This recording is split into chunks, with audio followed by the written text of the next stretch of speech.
off distance, they saw a giant pillar, the bone, docked, wandered around. It was nighttime. Went to the bar, heard a couple of stories about how basically once there was a large whale that was fucking with them, and once they killed it, it started getting, like, the ghost of it started getting violent. The skull will hum, and then a fog rolls in, and then they know that it's died, or that a ship has been basically taken under. The next day, they woke up early enough, actually talked to some of the people on the docks, got further information on what it was, saw some people that were a part of it.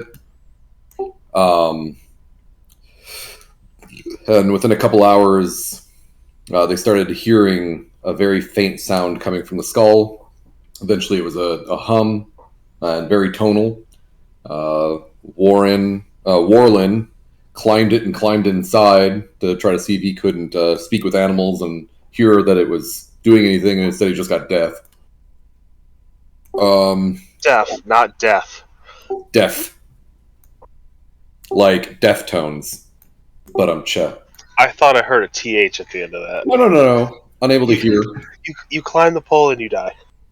So with his eagle eyes in the distance, he saw a fog cloud rolling across the sea. Of course, the travelers, being the amazing heroes that they are, they got to their ship and headed out into the sea in order to look for survivors. Didn't find any. Found some dead guys. Talked to some crabs. Orlin talked to a crab. Orlin talked to a fish named Dory.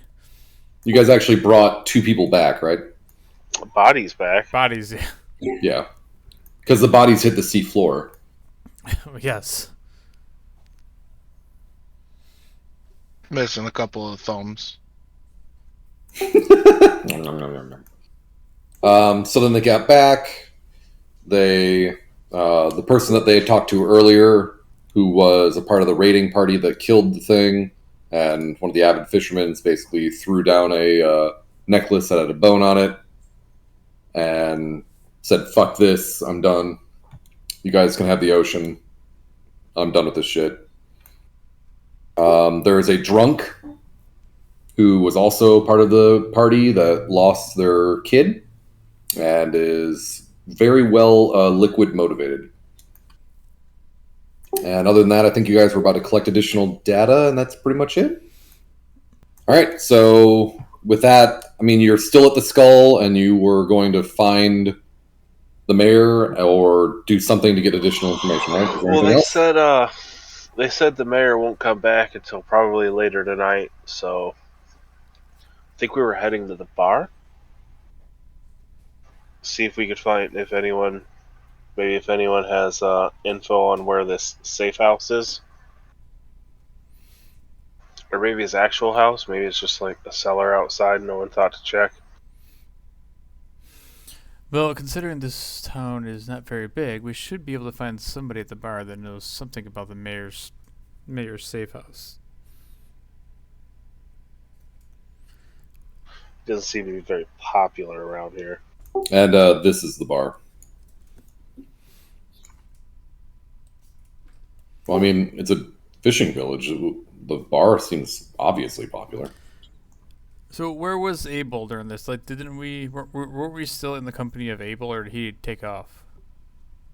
I think we might have lost someone. Everyone was rawr. Abel being the drunk, correct? Right, he was the... Yeah. Yeah, I think he was still just chilling at the base. I don't know that he moved at all. All right, so can we assume that like the crowd is kind of like starting to disperse after we like diffuse the situation a little bit? Yeah, I mean, you can tell there's a lot of people that are defeated and upset. All right, so I'm gonna turn over to Warlin and say, well, let's go back to your new favorite stopping grounds, shall we? We shall. And I lead the way. All right, I'm gonna follow up behind him. Yeah. All right, heading to the bar. You're not going to Abel. You're not doing anything else, right? Nah, forget Abel. He's Yeah, old news now. All right. He's old news now. Okay. Didn't I invite him along for a drink? I don't remember. That's why I was asking about it. I think I did. So let's go, Abel. Let's get that drink, buddy. Ugh. I mean, I guess. I mean, it's free booze, right? It's all on Max. Sure. I mean, free booze is good. Yeah, let's do this. I know how the world works, so spreading a little bit of coin to loosen people's lips, sure, it seems like a noble idea. Uh, so, so Abel, can you maybe when we go to the bar, you could point us in the direction of somebody that might know something about the sea floor and the best fishing grounds. Have you ever heard of this ravine that's just off the coast, maybe a mile or so? Ravine. I mean, I don't usually do bottom stuff, but Oh. I mean, I'm sure there's someone that does. But honestly, I mean, I don't know of any crab trappermen that ever talked about a giant hole. Well, perhaps we'll try our luck in the bar anyway. I mean, it's a good idea. Did you say drinks are on you? Was that what you were gonna say? Yeah, yes, drinks are on me. I have plenty of coin to go around. You see him get up and immediately fall back over. Oh yeah, no, I'm ready. I can. Don't worry about it. Perhaps our large friend here could help you to your feet. I look over to Kayla. I walk over and I just grab the back of his shirt and just drag him up. No, thanks. I probably didn't need it, but I appreciate it. I'm still holding on to him. Yeah. Oh, I mean, yeah. Okay, that'll probably be good. He's literally like fighting you, trying to walk forward, but not like in the malicious way. Like he's just really fucked. So let's let's make an athletics check, and let's follow up with a sleight of hand for you to actually be like manhandling him appropriately. Nice. All right, so you're pretty much just carrying him by his shirt at this point. That's fine. Shirt handles, like he's walking all over the place, and you're just like doing nothing but moving your hand left and right, trying to like center him up. And it looks like I mean, if you let him go, he would just be he would have wandered into the next town at the rate he's walking sideways. I look up at the sun and I'm like, think to myself, I'm like, it's awfully early to be this intoxicated. I mean, he did start about when you guys woke up, if you remember. He was still drunk from the night before. Oh, 100%. Like he probably has not been sober for at least a week. It's just you just keep it going. You never have a hangover, right? Yeah, until a week from now, when his liver just says, "Nope, I'm done." Yeah, that's a week from now's problem. So you walk up. You're going to the bar, right? Yep, let's head into the bar.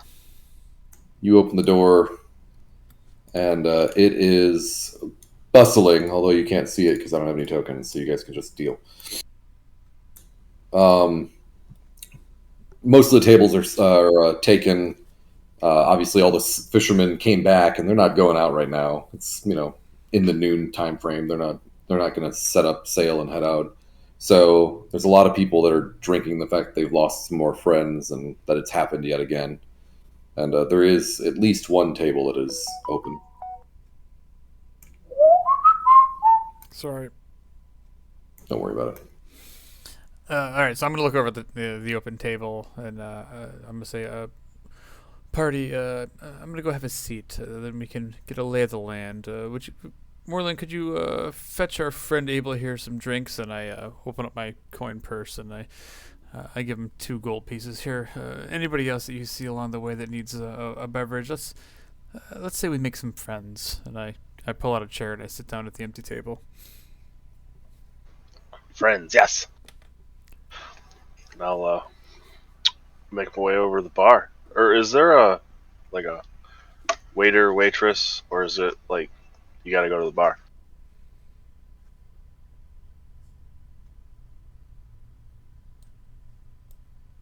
DM's eating chicken wings. Nom, nom, nom, nom, nom, nom, nom. Yeah, Dean was listening, but then also immediately got hammered because the dog started barking. So all I heard was, "All right, so," and then, "Bark, bark, bark, bark," and I was like, "Oh, that was 100% to me," and I have no idea what you said. Is there a waitress or something like that, or is it you got to go to the bar? So you do see the God, see, I'm telling you, I'm not lying. You do see the dude from last night walking around again, the dwarf. And he did take your order last time, so sure, maybe. Otherwise, you do see almost everyone else walking up to the bar. I'll go to the bar. You don't want to talk to this random dwarf who might get you food. Well, I saw him this morning, but he was just kind of like I tried to give him silver, and he just was like, "Oh." I tried to give him a pamphlet. He did not want anything to do with it. Yeah, real sad about the pamphlet. Is the silver still? No, the silver would still be sitting on the table. That shit's long gone. That shit's gone. I'll walk up to the dwarf.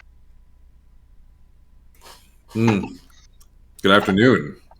I'm Afternoon. sorry you to see me this morning. Oh, it's fine. It was bright and early. You know how these religious types are. No, you have no idea. I I have no idea. I point over my shoulder at Max. I look over and I just nod, assuming like you guys are talking good things, not being dicks. Oh yeah, totally awesome things. I Yeah, give you a thumbs up. Yeah. At this point, it's hard to find someone who doesn't believe in something with all the deaths. You obviously heard about the one today. Yeah, we managed to recover a couple of them. What? Yeah, we brought them to your temple. To Pecan. Brocan? So you saw it? What did it look like? What was it? No, we didn't see it. We just found a bit of the wreckage, and then we went down and we saw more wreckage at the bottom of the sea floor, and we only found a couple of the bodies. We never saw it, the creature or whatever it is. Oh, honestly, I mean that's impressive. No one's ever even brought anything back before. Is there anyone around here that would happen to know the lay of the land under the water? Under the water? What do you want to go under the water for? Because that's where the creature is. What type of sadistic fuck are you? Want to go fight the creature? That still seems really sketchy. We've already been under once. So I mean, I imagine there would be some people. Can you control that, Dave? You'll have to edit it and actually put your name and shit right. I think you should be able to edit it too.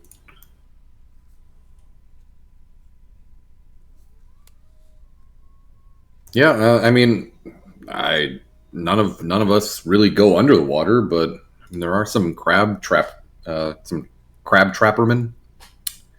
What's the right word for that? I don't know. Honestly, all I know is tables.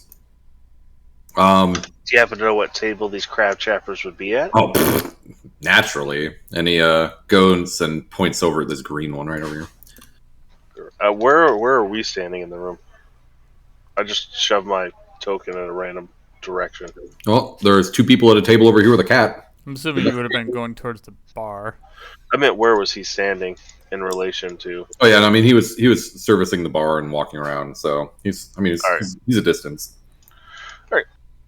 I will thank him and ask him if I can put in an order for my table. Yeah, I can do that for you. Especially if you're going to be chasing this thing underwater. Crazy shit. Yeah. It's a different world under there. I'll hand him a gold piece and I'll ask him to bring as much ale as this will buy to that table. Oh, absolutely. And then I will thank him. And then I will slowly make my way over to the crab trapper's table. Try and peek up over. I don't know how tall the table is. I'm 3 foot tall. Yeah, so you hear seated at it are 3 relatively older gentlemen. Their hands, as you see them, look like they are just disgustingly roped burned. You don't see that they have like a lot of like cuts like you would normally expect, but their hands are just like nipped up. So yeah, it kind of makes sense. If there's only 3 of them, I'll step up into the chair, the empty chair, assuming it hasn't been stolen for another table. I'll be like, afternoon, gentlemen. All 3 of them, beer in hand, lift it up and look at you, like toasting you. My drinks are coming.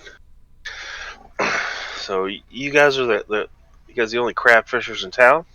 Lobsters? Only, no. And you see him. One of them like looks around. Probably one of the only ones here, though. After today, I'm not sure how many are going to be left, though. Every time we could lose more and more people. Well, we're trying to get to the bottom of this now. You guys wouldn't happen to know of any ravines out in the ocean, would you? Yeah, but nothing close. How far away? I mean, at least a couple days travel. But honestly, I mean, the floor is so vast. It's hard to tell what you're actually going to do and what you're not going to do, what you're going to find and what you're not going to find. I mean, who's able to breathe underwater to check, you know? And the other 2 are laughing. I did this morning. They all look at you like in puzzled concern. It was a magical potion. You guys are magical? I'm not magical. Oh, thank God. Why, you guys don't like magic users around here? Well, I mean, it kind of trivializes our entire profession, so I'm not really a fan. The other 2 are like, yeah. I mean, when you can just swim down there and grab them, where's the skill in that? Oh, no. I didn't grab any of them. I talked to one, but I didn't. You see one of them like raising their eyebrow, like did they crazy? Did they talk back? Warland doesn't follow social cues at all. If it comes into his head, it's more than likely spilling out of his mouth.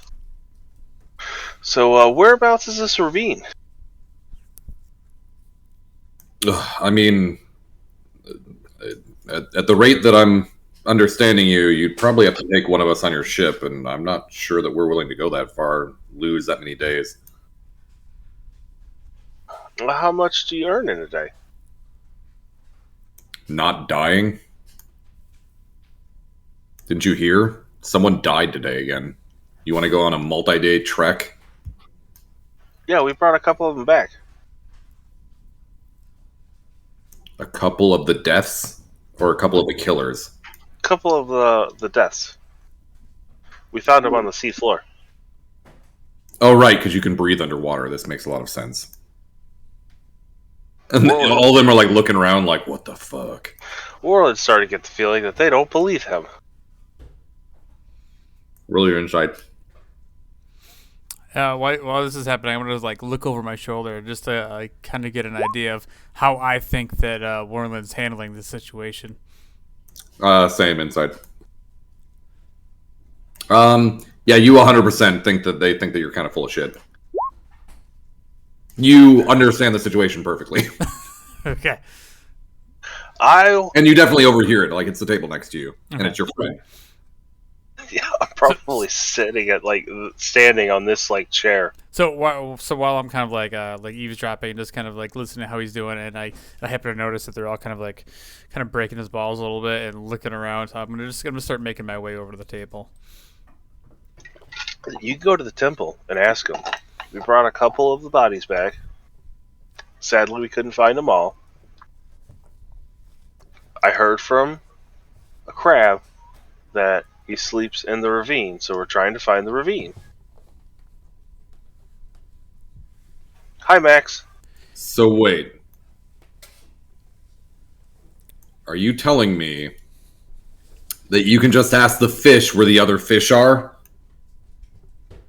I don't know, that fish... You hear like all of them like getting all pissed off, and the other tables start like chair squeaking, and there's like a sudden hush like around you, multiple tables. But I don't think... They wouldn't tell me where the other ones are if I'm just going to murder them all. I mean, you just said that they said that that one was in the ravine, and like you can hear them getting like loud and upset. Yeah, but it was the big one. Oh yeah, because we only want small fish here. It's the one you guys have been running from.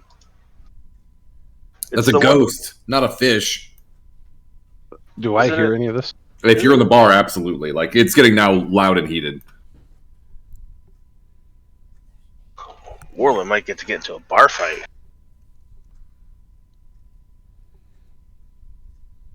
Yeah, that would be amazing. Like, oh no, we lost one fishing vessel. Don't worry, we'll kill the thing. Immediately kills everyone in the bar who just lost a fishing vessel. No. Bar fights aren't deadly unless someone's dumb enough to pull a weapon. It's all in good fun. Smash a few chairs, throw a couple tankards.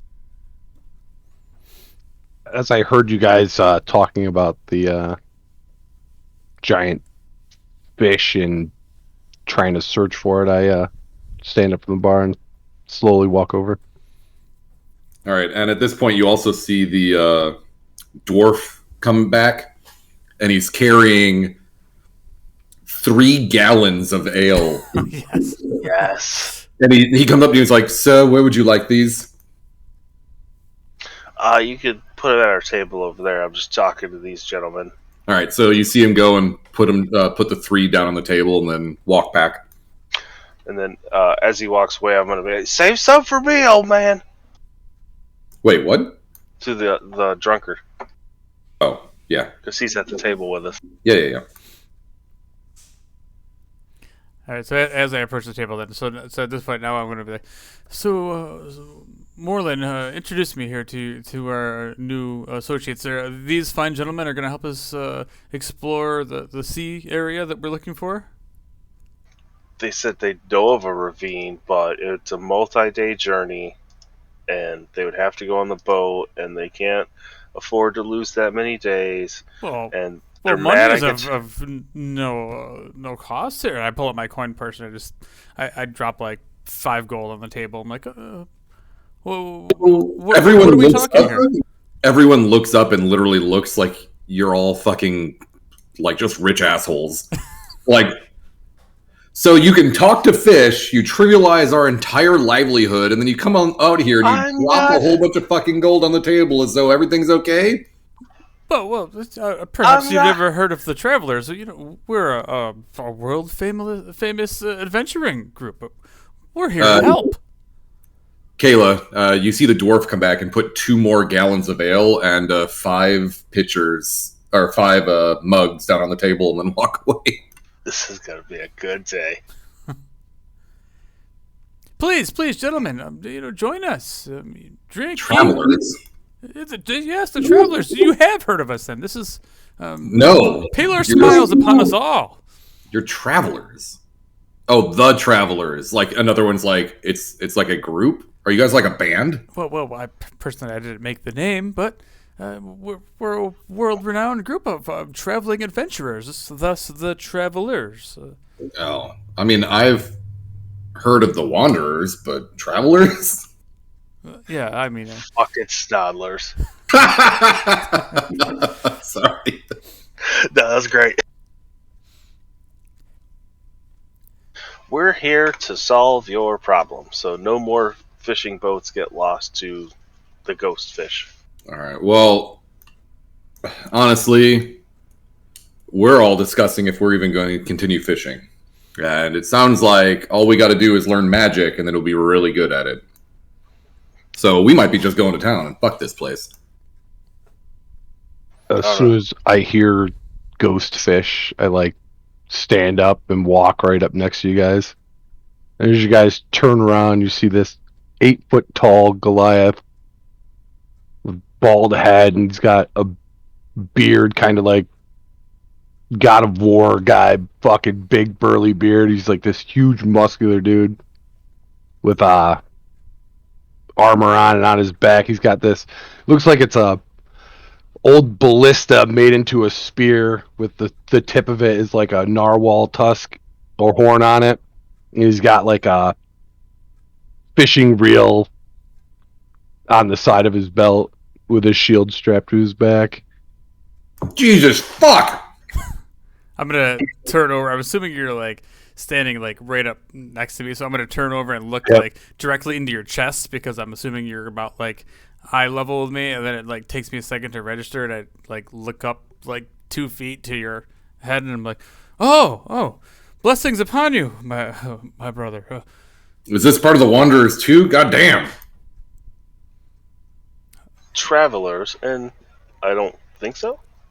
I don't know. I don't. Has Warland met all of the? I don't think he would have met. I don't even know how many are in the Travelers. However many alts we make. I mean, we can just assume there's at least a dozen people. Warland's gonna say maybe. So, sir, giant mountain of a man. Perhaps you were a great fisherman. I see the fishing pole on your hip there. Perhaps you could shed some light on what the seafloor looks like. Maybe a mile, 2 miles out from the coast. I have coin if you're willing to work or just aid us. You hear the three fishermen kind of laugh. They're like a mile or two off. Yeah, so Maxfield looks up to you and he's offering, or asking more so, for your help in exchange. You look down and you see him pulling out his coin purse. And as you look at him, he's this human, probably late 40s. He's got his hair kind of tied back nicely. Nice clothes, very neat robes, some simple armor underneath. Doesn't look overly strong, but he looks kind of toned, and he has a satchel all around his shoulder that has a small bag on it that he kind of clutches near to his hip. And it's wet. It probably is a little wet. Did you say ghost fish? Oh, Oh, god damn it. You sound like you sucked on helium. He did. what do the guys at the table do at that point? They're like, they're already like confused as hell. So now they're just like flabbergasted. Yes, we are searching for the ghost fish, this great creature that has tormented and cursed this town. This is why the travelers have come here for this noble task to save the town from this reckoning. The three fishermen kind of laugh. Well, I left my village to hunt To what? You're cutting it out. hunt great fish and animals. Well, And I heard that there was a great fish here, but it is no longer alive. Your Goliath sounds like they're about 12. What are you talking about? It sounds high pitched to me. I don't know. No, it sounds normal. I'm assuming that's his voice. I think so. The real Dave was actually the filter. The whole time. Oh, I've never seen Oh, him in person. what's the deal? This is you seem to be exactly the type of person that we are looking for. How much does it cost to employ your services, my friend? I just need to hunt. Oh, have you ever thought of what Paler could do for you? And I reach into my satchel and I pull out the soggy little scroll with like a little ribbon tied around it. And I kind of Warland. hand Warland it What up the to you. paler? Warland just sighs and says, "Here we go again." Well, we could all benefit from the teachings of Palor. I mean, Is it a fish? his light shines upon us all, my brother. Is it a great dragon? Not exactly. He's the god of the sun. He is the reason that we all have this glorious existence. Otherwise, we'd be the damned in the Underdark. Yeah. I like reach out and grab the paper. Yes, yes, my son. You may find it very enlightening. It makes great toilet paper. Don't mind my gnomish. I like hold it out to the side. It's all like soggy, so I'm like, cool. And I like put it in my satchel.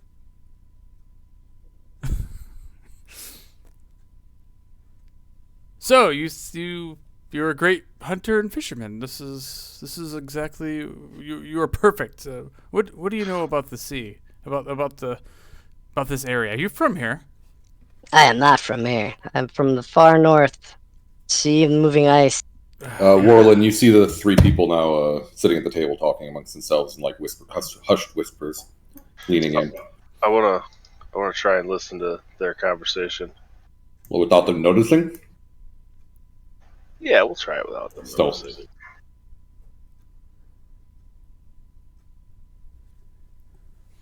They're already looking to make sure.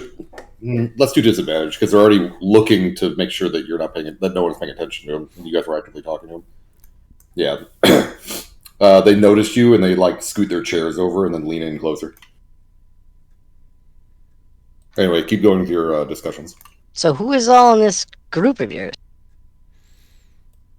Well, my name is Maxfield Grifton. I'm a follower of Palor, the Lord of Light, as you may have already known. This is my traveling companions, Warland Shatterstone, and his brother, Kayla. I'm assuming you're pointing at me.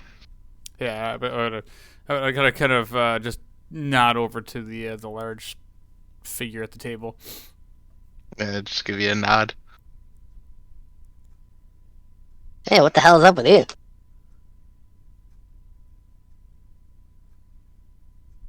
Was that at me? Oh, of course. Oh.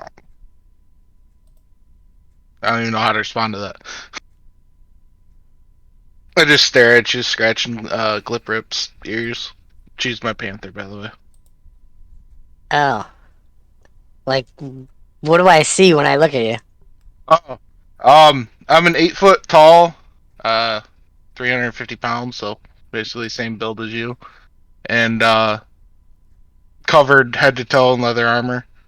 Like you can't see any skin. I have a face mask that just has holes for eyes, but you can't even see my eyes.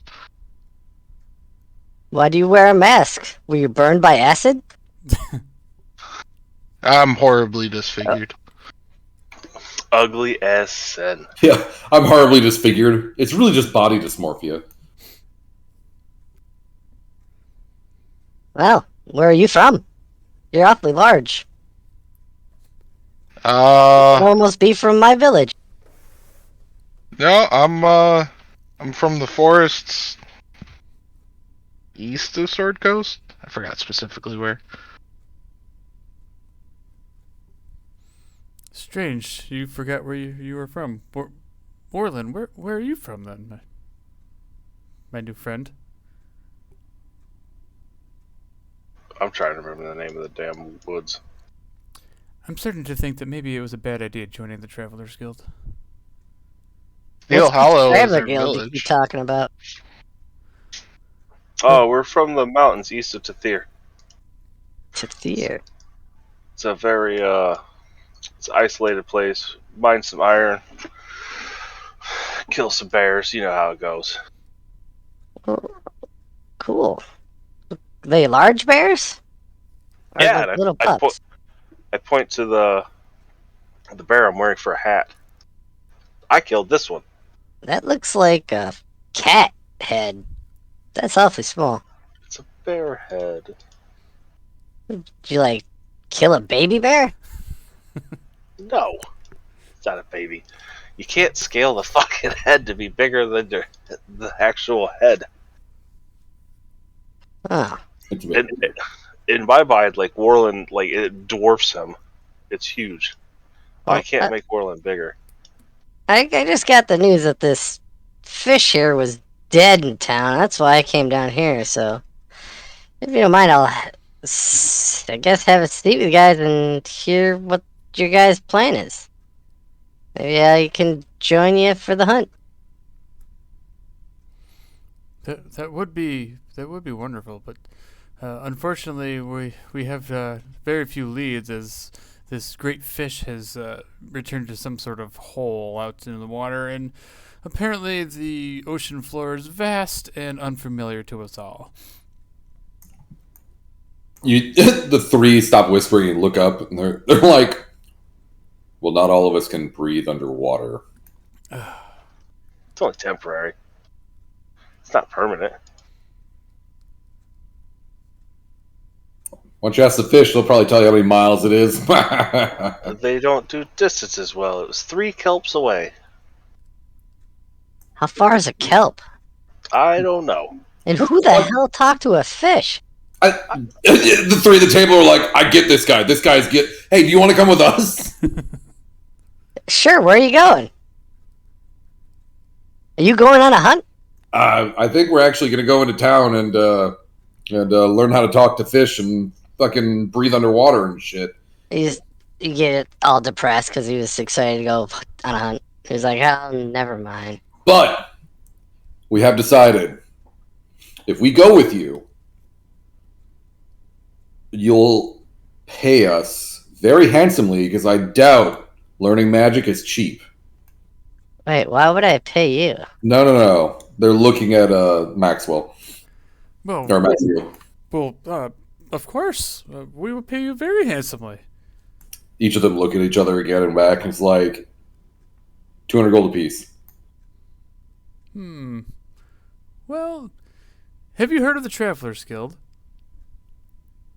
Do they teach magic? The Travelers Guild is good for their word. We have plenty of gold. We could probably pay you 300 gold apiece. I can give you 150 gold now. Maybe no, not a piece. I don't carry that much coinage on me. I mean, everything that I have, most of it I donate to the church. But back at the guild, we have plenty of funds, and our word is good for it. Ask anybody. You see him looking around. He's like, We'll do it for. We could do it for 300 now, and the rest later. All three of us are going, and all three of us are making it back. We're taking our own vessel, and we will show you the way." Well, that seems to be on the up and up with me. What do you say, fellas? When can we leave now? It's a deal, and I'd reach my hand out and Good shake the Good answer. Good job. All right. One of them, or two of them, excitedly shake, and the other one is, or two of them look excited as one of them shakes your hand. The third is looking a little bit weary. But, I mean, the thought of breathing underwater and talking to fish obviously is exciting them.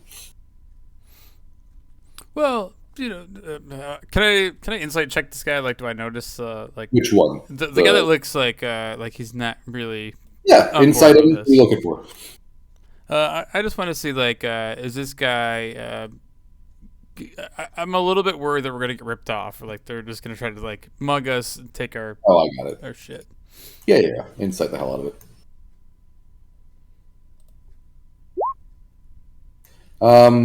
Really, what you're getting out of him is more about like he's a little bit concerned for his life. I mean, people keep dying, like the same shit that they were talking about before. And the risk versus reward, it might be that you're not getting any malice out of him, like he wants to kill you guys or anything stupid or steal your shit or lead you astray. It's just he feels worried and concerned, but he's in it with the other two. So I look over to him like, my friend, are you worried? Are you, the blessings of Paler will shine upon you. He will watch our backs. He will watch over us as we make this journey out into the sea. You have nothing to fear, my brother. As someone that worships Picos, I fear what Paler would have for us. But why wouldn't I be concerned when many of my friends have already died, and here I am going right back out there, even deeper, to find where this is. Do you guys even know how to kill a ghost? Like, are we going to our death? What is going on? Well, I mean no offense here, but your friends didn't have this Goliath of a man on his side, I assure you, or this brave warrior. I kind of point over at Warlin. Or his chest puffs out a little bit. He flexes a bit. By a bit, you mean just that you're small, right? I do my best. It's hard for a gnome to keep up with a Goliath. Literally. Oh, unrelated, did you ever find anything for water? No. Alright. Just assume that you have your ring is of swimming. Like, alright. Fuck it.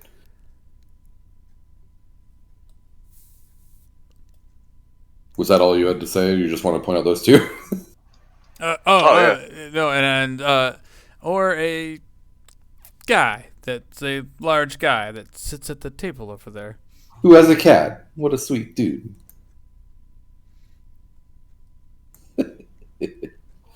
Well, you're not wrong. Most of the people that we have were fishermen. Some of them, I'm sure, were ex-pirates, given how rough they look. I'm a fisherman. We have a lot of fishermen. We don't have a lot of big, beefy people like you. But I'm a fisherman and a hunter. Are you a ghost hunter? I hunt whatever needs to be hunted.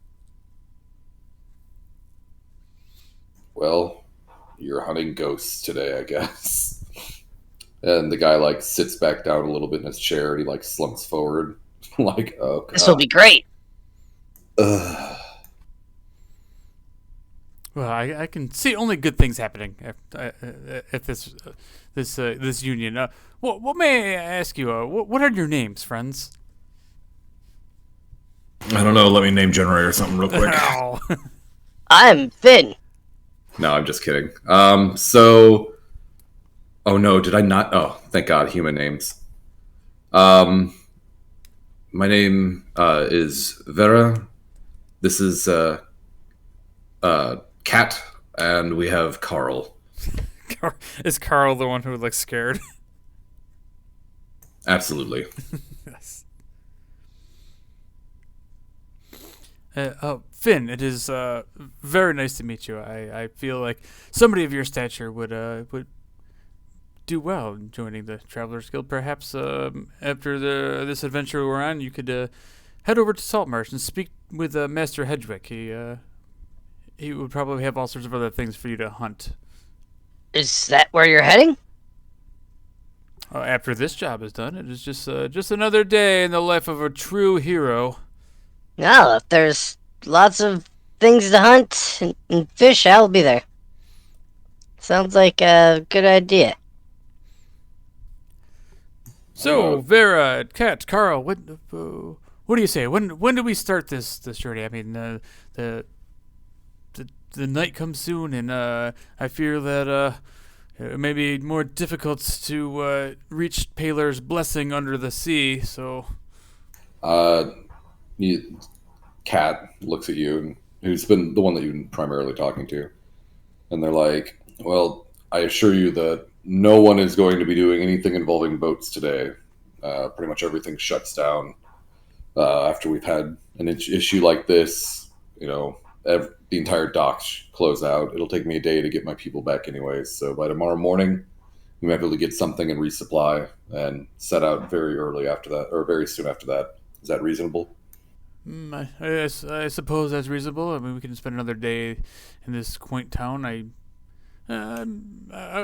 very much like that room that I stayed in, so perhaps I could speak to the bartender again and request the same room again. But perhaps tonight, maybe the rest of you should perhaps, how do I say this nicely, but maybe get your own room. Well, why? We saved money. Well, yeah. Speaking of money, Oh, yes. And I reach into my coin purse and I dropped the 150 that I had. This is all I have, but my counterparts here, I'm sure that they have money that they would front for this expedition. we see Carl take the 150. Yeah, how much am I taking out shit? However much you decide. Well, I mean, how much did They need an additional 150. Yeah. Oh, an additional 150. All right, yeah. Removed. All right, so the second one, you see Vera and Kat take it and kind of haphazardly split it in half and put it in their satchels. You can meet us at the docks tomorrow. We'll probably be here a little bit longer if you need to ask us what you should bring or what you expect. You do have your own craft, correct? We do. All right.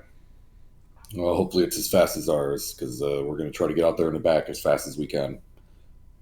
And we have no intent on staying for the fight.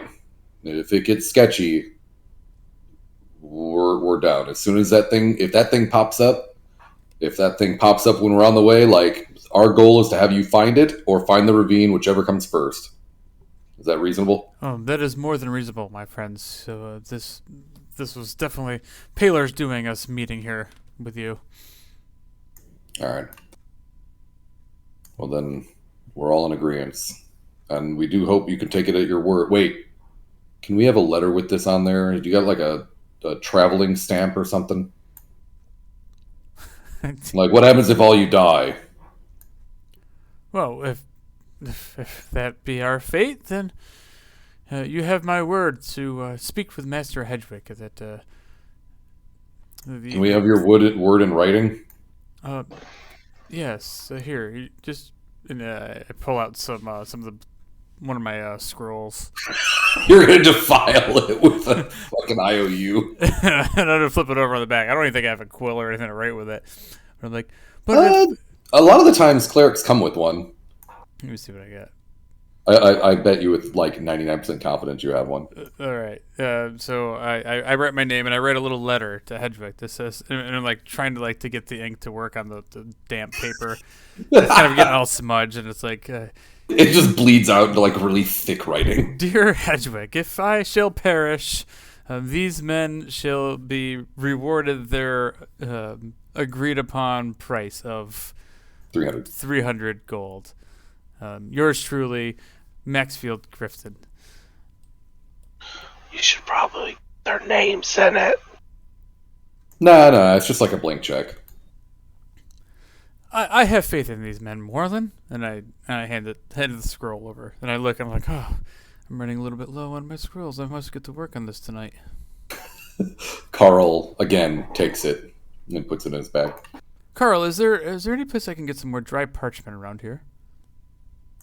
I mean, yeah, I'm sure.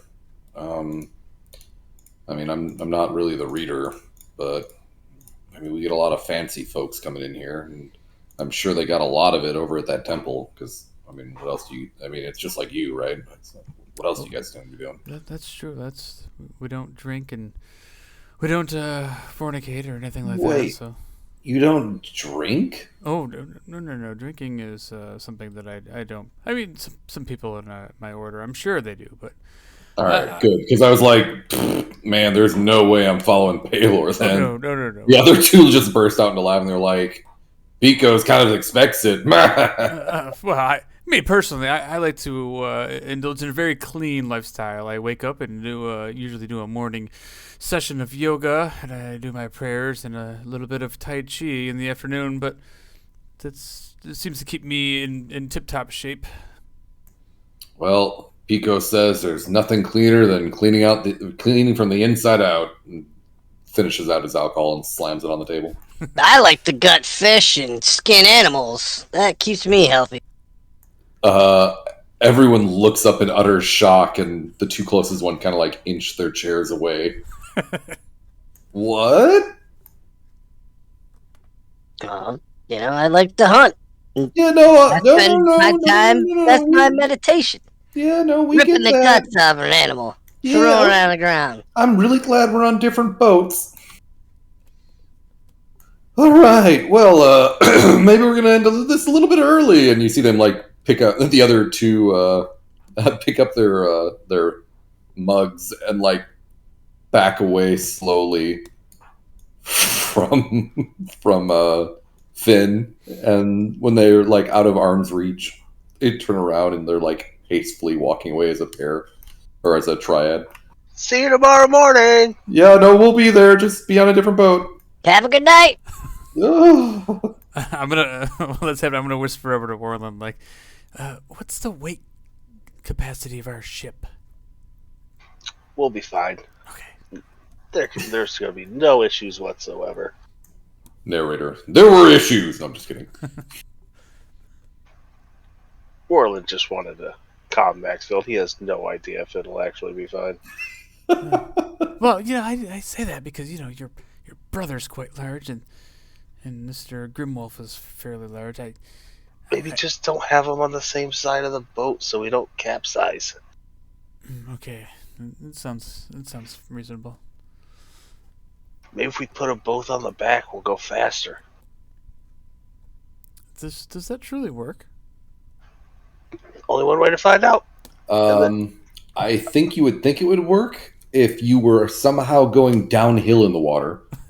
I'm going to hop off the chair, try to get in on all this sweet, sweet ale. There are 5-gallon jugs on the table. A Two gallon of them- for each of us. 2 of them have been knocked over that are in front of right in front of Abel. Grab one of the full ones. Come on over, Finn. Have a drink. Huh? Is Abel even like conscious yet at this point? I mean, he's a seasoned veteran. Like, this is probably more than he's had in one run, but he's he's able to talk. I mean, it's probably gonna be slurred a lot more than normal. Oh, well, Abel, you remind me of one of the travelers that I first met when I came to Saltmarsh. His name was Vossen. He was a connoisseur of the ale like yourself. Did he also have his kid die and it was his fault? I don't know. He's some sort of monk fellow. He believes in some sort of other teachings, but I have not seen him in quite a while. But tell me more about your son. Was he a good boy? Was he out hunting? Yeah. There's one time when this kid in the village, he went out hunting and there's a giant bear, and the kid set a trap for it, and he went to get the bear out and then ran into the trap and it cut his foot off. Oh, And then the bear almost ate him, but I rammed a spear through its face, and then I ripped out its guts, and then I took it home and brought the kid back. Yeah, mine was kind of like that. It was more like, the whale orca thing got him, and his body was just floating there for like a couple minutes, and then it just sank. Why didn't you kill it? That's about the only thing that I see when I close my eyes. oh my God, it's so sad. We did kill it, but killing him didn't bring back the kid. But Yeah, that sucks. You should be a better hunter. I mean, yeah. You would have killed it and saved your kid. We Don't did- feel too bad. Have we a did- drink. We did kill it. I don't get it. That's the big ass skull in the fucking middle of the thing. Like, what do you mean? Look, it was treating us like a fucking bath toy. We got it.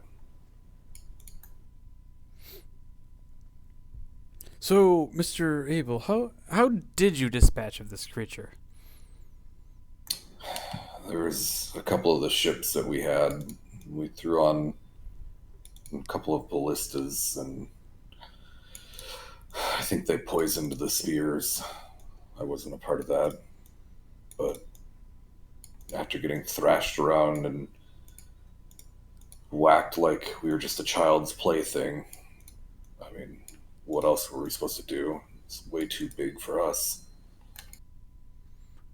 Quite curious on how this seemingly ordinary creature became some sort of ghost, apparition, or what you may call it. I don't know, but something when seems we afoot. when we did kill it, it made a very, very loud scream, and it sounded like it echoed back from the depths of the ocean. And as we're sitting there, there was someone taking the top fin off, and someone was trying to remove the its skull just so that we could prove it and show it off. And that echo seemed to ring for an hour or two, and even as we went back to the shore, we could still hear it in the distance.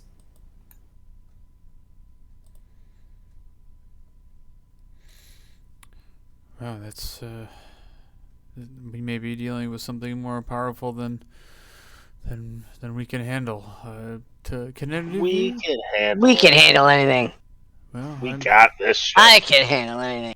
You see Abel now just pick up the one of the gallons and just like squirting it straight into his mouth. Warland this whole time has been. He got it. He's got his own gallon. He's drinking out of the pitcher. It comes in pints. So Every time every how are time. we gonna hunt this? Well, I mean, it comes out whenever we go fishing. Well, then we go fishing. Over the ravine. Ravine, Jesus. That's where the Crab City was.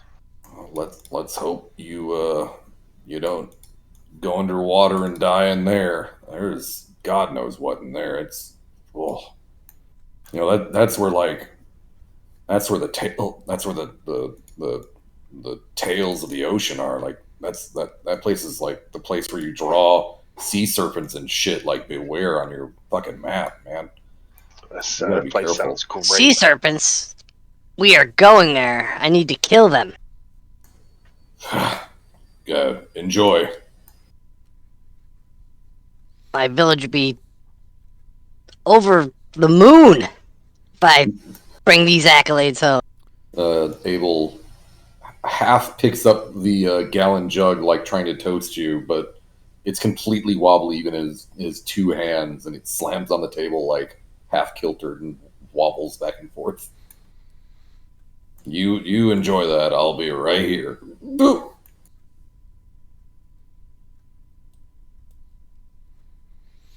So, if this thing's a ghost, anyone know how to kill it? What about you, holy man?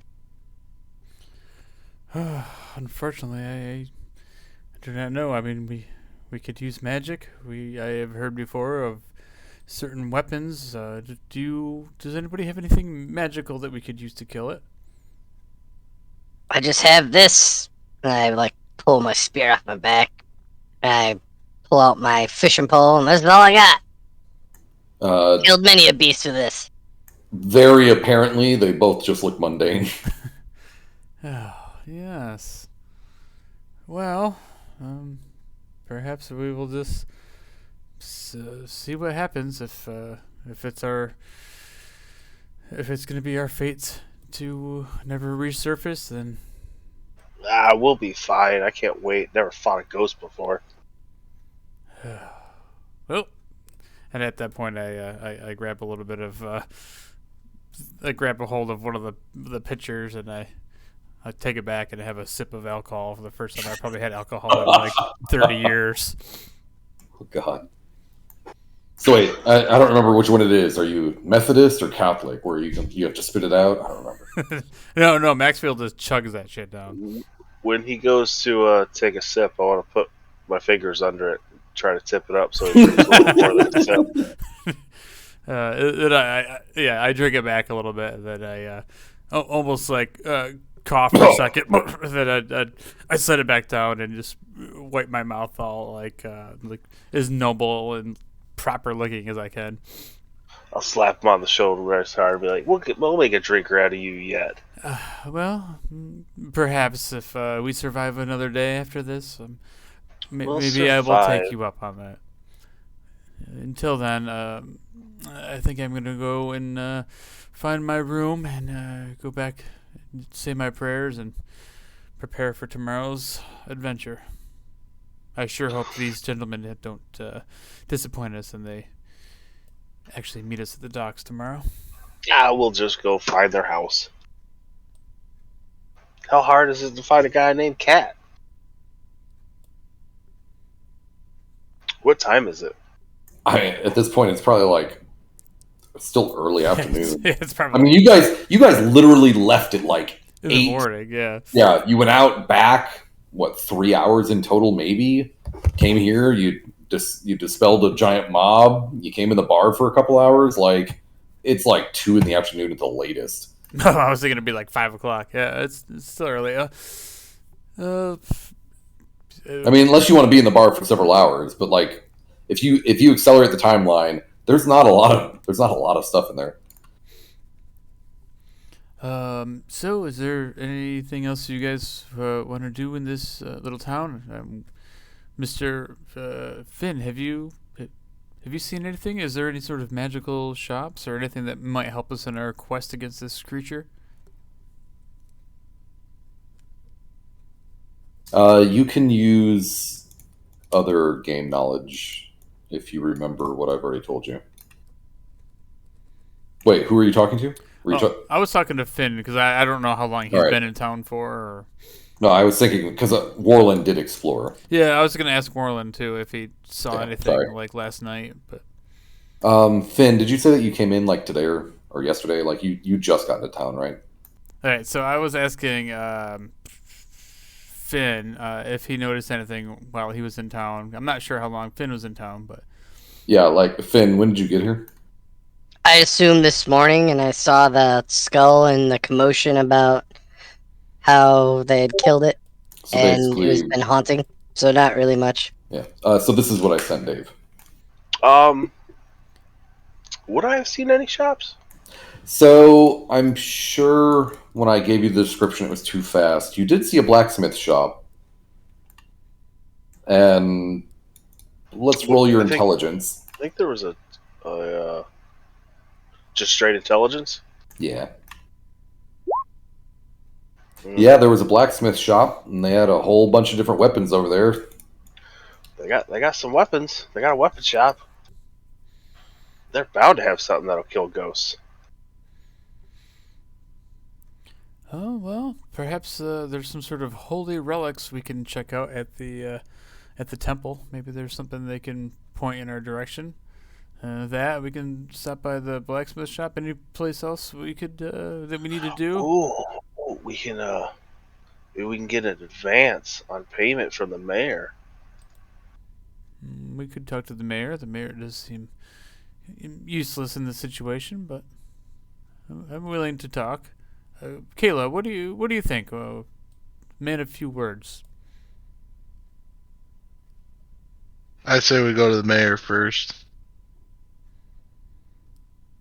I was really hoping that was going to be like a quote from Harry Potter or something crazy. Wiggy wiggy wiggy bazoom bagooga. What?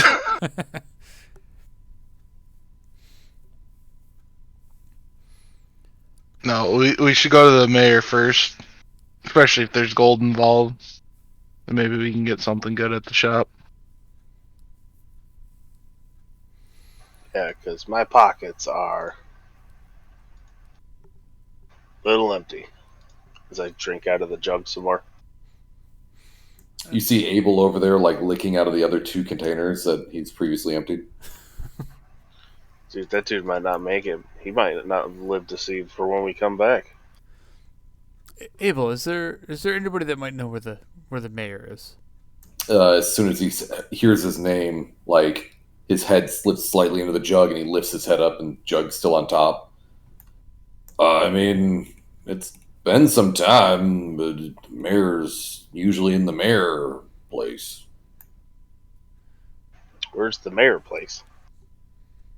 God damn, you ask a lot of questions.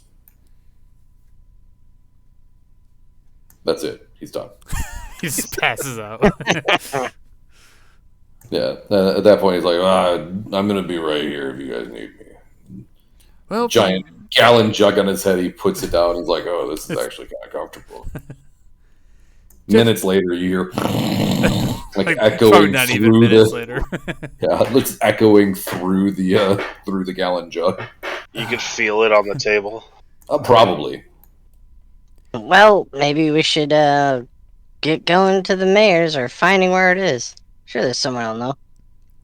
Supposedly he's in a safe house. It's so safe, nobody knows where it is. Oh, Let's be honest. What good's a safe house if everyone knows where it is? It doesn't seem very safe. I think that was the quote. But how shitty of a mayor do you have to be that you can't even tell your residents where that shit is? I mean, that seems like almost all of Europe while we had a king, right?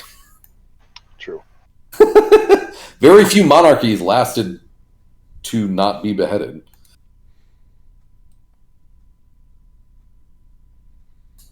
So you guys done in the bar, right?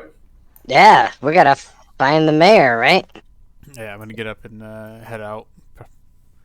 Yeah, so walking out, you see there's still a couple people gathered around the skull. It doesn't look like it's that big of a deal. There are a couple more better dressed people, I would say, is what you see, Maxfield. I doubt anyone else is paying that close of attention to that. Oh, civilized folk. I'm just gonna nod to them as I walk by because I kind of want to go over to the temple, which was somewhat near the bar-ish. It was through them. This is the temple. Temple is what you see as soon as you get off the boat. Oh yeah, okay. It's like on the other side of this like massive courtyard where we kind of Correct. had the gathering. That's what Abel sleeps next to. As I'm looking out and walking, I can see the water, right? Absolutely. So, So like yeah, I'm we're like walking out my of here. eyes are like full contact on the water, like being out. So I'm gonna like walk towards the temple, like hopefully past these affluent-looking people. But as I pass them, I'm gonna stop them quickly and be like, "Excuse me, civilized folk. Do you happen to know the way to the mayor's office?" You see them look slightly confused, civilized folk. And they look down at you and they analyze it. They look at themselves, and then you hear a couple of them burst out laughing. If by civilized you mean affluent, then I think we would agree. And they all like, And I go, "Oh, yes, exactly, my friends." the mayor, yes, he is typically right over here, and they point in this direction.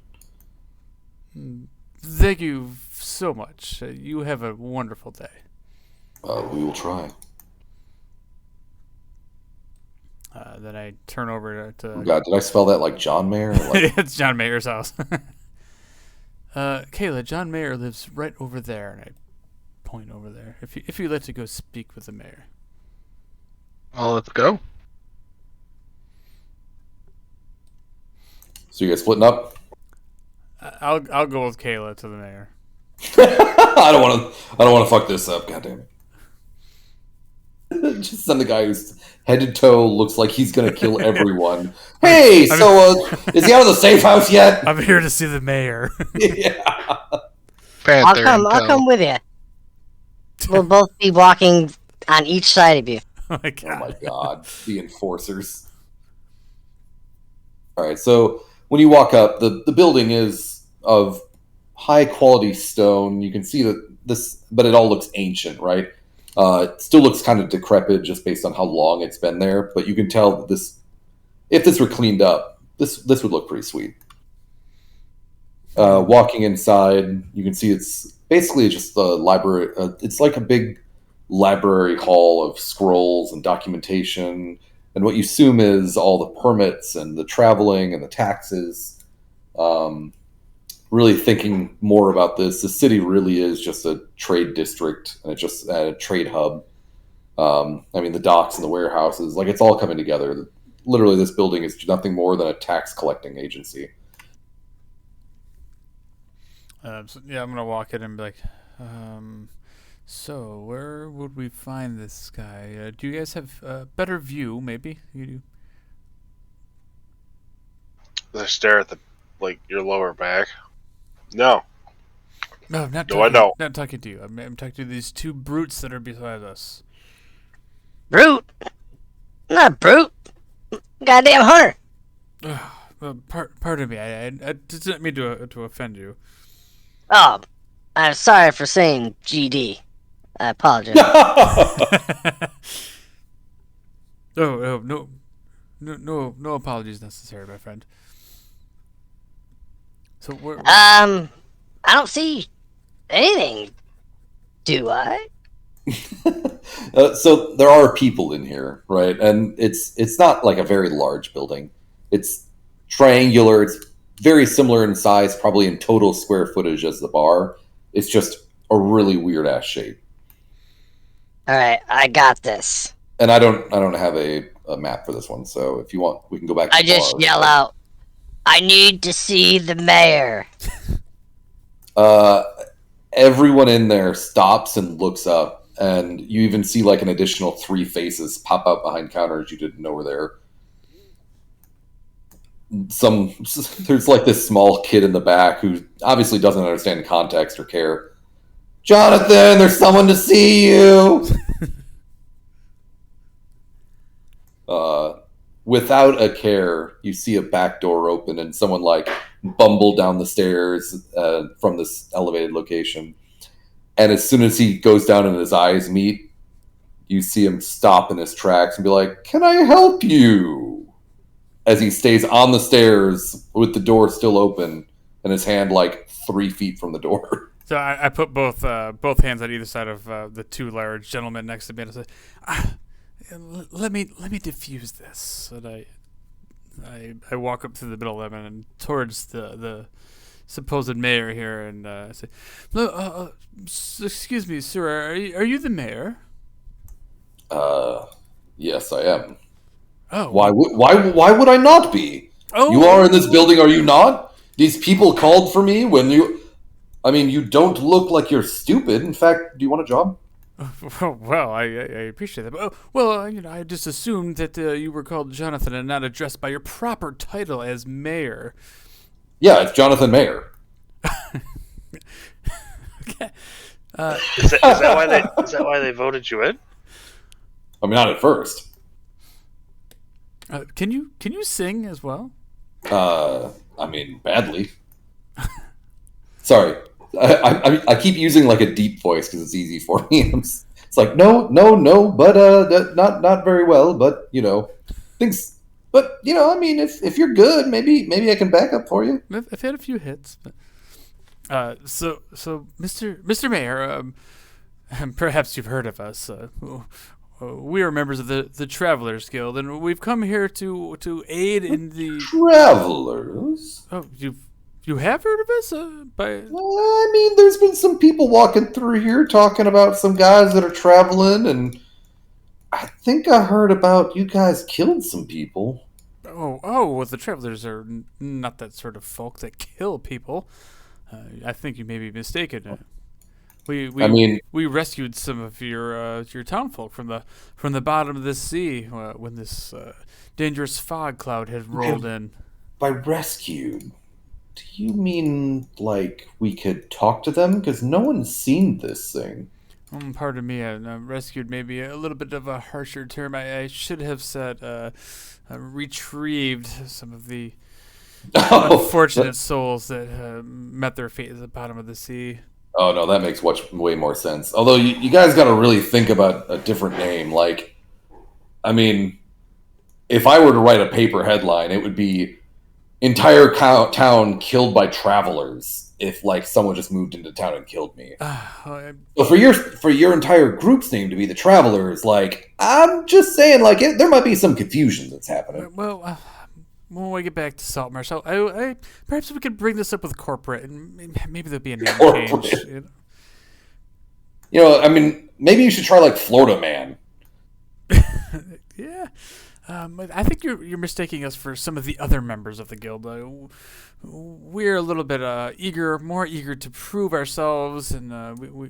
So you're saying that your group does have killers, though? Like I feel like there's some things going on here. Like, I mean, it's just back and forth talking. It's just there's just been some rumors, but I don't want it.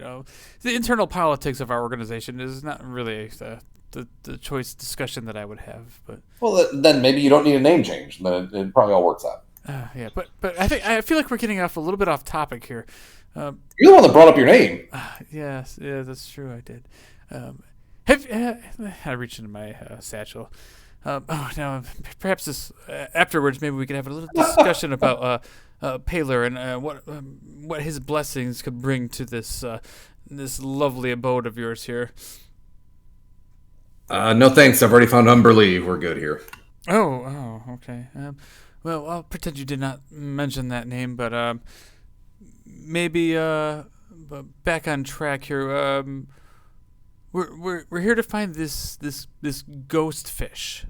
Oh my God! You see him immediately like run down the stairs. He's like, "So, what do you need?" Oh well, we're looking for the location of this supposed creature and where, you can see all the wind in his sails deflate immediately. Oh, do you have a location? Well, do you have any idea of how to stop this thing? Any secret weapons at your disposal? Look. If I knew how to stop this, I assure you, do you have any idea how much money we're losing every day? Fewer people are coming here. Fewer people are buying fishing licenses. Like, we're not getting any revenue through this place. And I bet you it's destroying some of the other towns as well, but they're not getting hit every week. Like, we need this gone meow. Oh well. I mean, we completely understand. This is why the travelers are here, to make Balaenale a proper place again. What do you mean it's not proper now? Well, you can see him get like a little offended. Like, what do you mean proper? I mean, so, you guys are a little hostile right now, but you saying that we're not affluent? Oh, you seem plenty affluent. Here, perhaps you should talk to my associate here, Warlin. Please come up here. See, you look more like the definition of travelers when I write it in the title of a note. I'll make my way between all the big people. Oh, it's you. You mean, oh, it's me? I mean, I thought he was talking about one of these big fellas. No, just me. All right. Well, what can I do for you, fella? And you see him like take a knee, like you're like a 4-year-old. Old man. What is he? Is he young, old? I would say he's probably old in the concept of commoner life, but he's not like 75 or anything crazy. I mean, if you're thinking about it from a non-magical perspective, I doubt people live to 70 or 80 when they're just normal humans. Well, if you have more money, obviously you might live a little bit longer. You're eating better, you're doing things, but like he's probably near end of life from just your general perspective. We're just looking for some information. What you got? Well, I'm willing to tell you whatever you need. We also need any. Hold on, let me think how to phrase it. Any weapons, any help, any tips, anything you got. Because we're going after this thing. We're going to kill it. Right, Finn? And I elbow him in the shin. I don't know where my height stands next to him. Maybe in the thigh. I like dust it off like a fly hit me. The hell? Oh, Jesus. What were you saying? Like just like kick him away like a dog that bumped into you. Funny. Well, for you, we can get. So I'll give you a little piece of paper for Anne, and she at the blacksmith shop. She'll be able to do whatever you need, and we'll just cover it. How's that sound?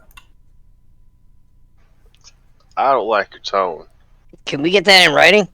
Oh, you're gonna get yeah no you'll get it in writing, and I'll give it to you. And he like pushes your nose. Can I grab his hand and fucking squeeze? Yes, you can. Athletics check. Yeah, I got advantage. Oh no, that's for escaping being grappled.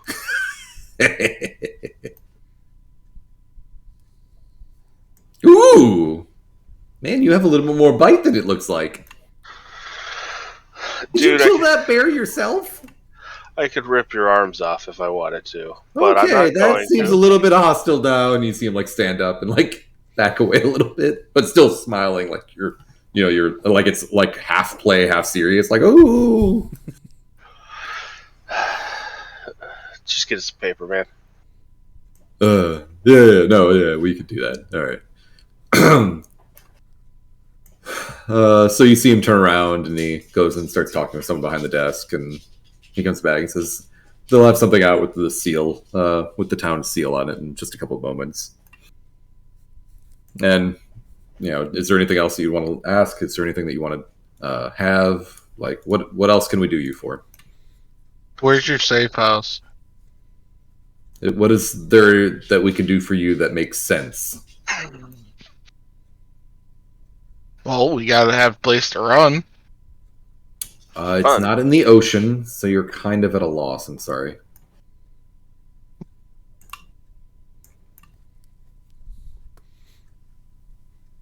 And with that, a letter comes back, and there's a wax seal on it that has a picture of.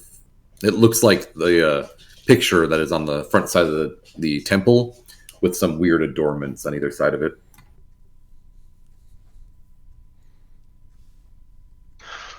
I'll take it from him. This will be helpful.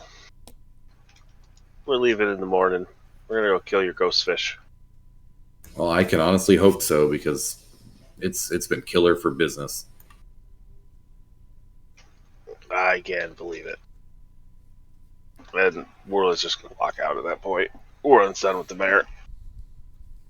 All right. Who takes the letter? Warland's got it. All right. I'm gonna follow Warland out because, As we walk out the door, I'll be like, "Man, that dude's a dick." well, he seemed rather cheery and nice to me, but Nah, he was a dick. Seemed a little high strung, like he was up in his office doing some whatever. Does that exist? It does now. he might have been having a little bit of that newt liver. Ah. Fucking new liver. I mean, that shit's got to come from somewhere, right?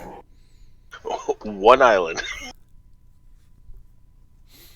Maybe Do you this know is where? the distribution point. Maybe that's why he's so worried. He's got all the mob bosses on him. Perhaps we let sleeping dogs lie. And maybe should we check out the temple before we head over to the blacksmith and spend all of your fortune on weapons? Listen, they're following Pecan. They're not gonna follow your light god, Pecan. whatever their name is. Pecan. Isn't that the name of their god? That was close. Honestly, I wasn't listening. There's only one guy that I listen to, so. That's 100% understandable and ridiculously hilarious. You do know that there's more than your one, right? Oh, what god do you believe in? Duh, Garl Glittergold, Oh, well, you know.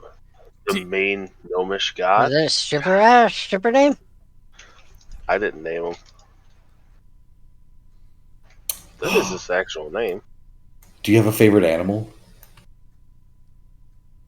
What do you mean? Do I have a favorite animal? Because your god has a favorite animal. Do you have a favorite animal? Does he have a favorite animal? Oh, His Jesus Christ! favored manifestations, man. I'm just asking questions. Anyway, Anyway, I'm I gonna guess start. I'll I'm gonna take head your towards. I'm gonna head towards the temple, past the giant skull thing, whether anybody's coming with me or not. I follow, but then as soon as I see the water for a second time, I stop and walk out to the dock. I'll follow him in, just see if maybe all right. Warland's kind of hoping maybe there'll be a little bit of a fight going on. Maybe he can join in on it. That's how So these religious types can be. it is true. As you're walking past the skull, you do hear there's a couple of there's at least one or two people that were well dressed still there. Everyone, as you walk by, hears them saying, "Well, what did those people say? And do you think that they can do that? Do you think they're going to actually help us? Like, with enough information put together, you might think it's about you." Maxfield knows it's about him, so as he walks by, he goes, "Fear not, good people. We will fix this problem in your town, and we will make Balaenale as it was before this all happened." You see everyone stop talking and look at you like really confused. Carry on, and I keep on walking. I GM rolled that, so just let you know. Yeah, so you get to the effectively backside of the temple, and you can tell that it's the backside. It doesn't have any of the adornments that you saw on the other side, but there is a door. I go in the back door. I knew you would. Yeah. So when you open it up, it is kind of a rundown, smaller room. It's definitely not the templed area. What a dump. Paler's temple would never look like this. And from the darkness in the corner, they're like, "Excuse me, who are you?" Oh, you startled me. My name is Maxfield Grifton, member of the Travelers Guild. Perhaps you've heard good things about us. Well, no, but if you're looking for Paylor, you're about 3 towns away. Yeah. Well, no offense, but I am not here in order to spread the good word and the light of Paylor. But I have Could come have here. fooled me. Shh, you. I've come here to ask you about this, and I reach in my my bag where all the scrolls are. I fish around and I pull out the broken bone necklace that the lady had thrown down. Got it. And She goes, "Well, does Paylor always come in the back?" well, Paler Paler will come on whatever you want him to come. Oh, Jesus. That sounds like someone who is for the light.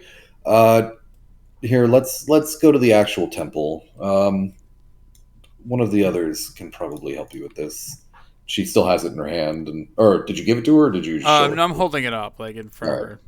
So she motions you to follow her, and she walks through another set of doors that opens up, and it is a much more beautifully adorned, like temple hall. Like you basically went into like, the cook's area, effectively. If you're talking about a restaurant, right? Yeah. Then I walk into the temple and like under my breath, I still say, "What a dump." Stealth. Okay.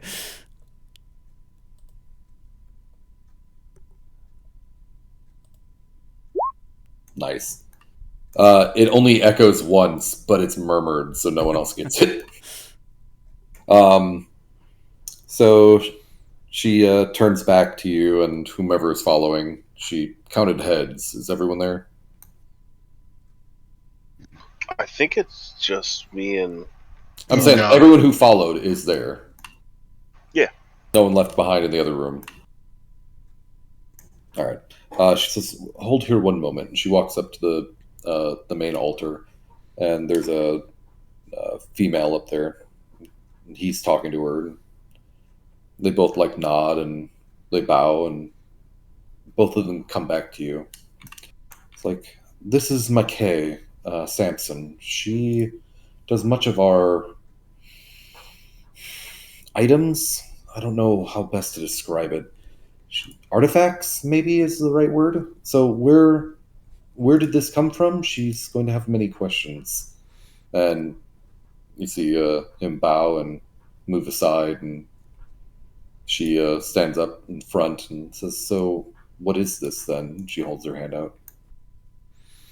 And I handed it over and I said, "This, this, I think is some sort of a bone, maybe from the large fish that the fishing party killed and brought upon this curse upon the town.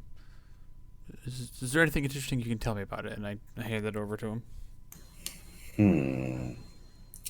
Uh, you can see her start to mumble and wave her hand around while she uh, holds the bone necklace in the same hand, and with her other hand, she starts rolling her fingers around this pearl necklace.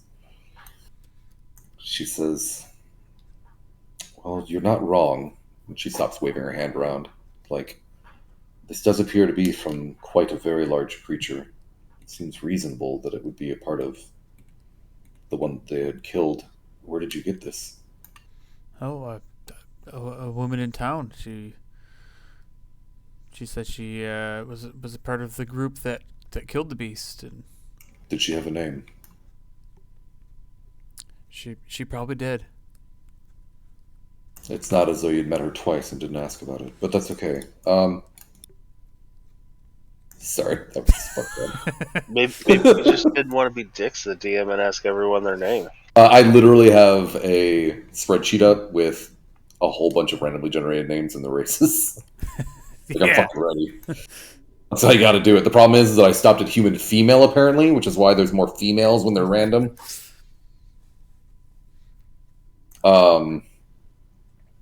After, she goes, I mean, I know that there was. I know many people took trophies, which I do think was a horrible idea and probably brought this curse upon us.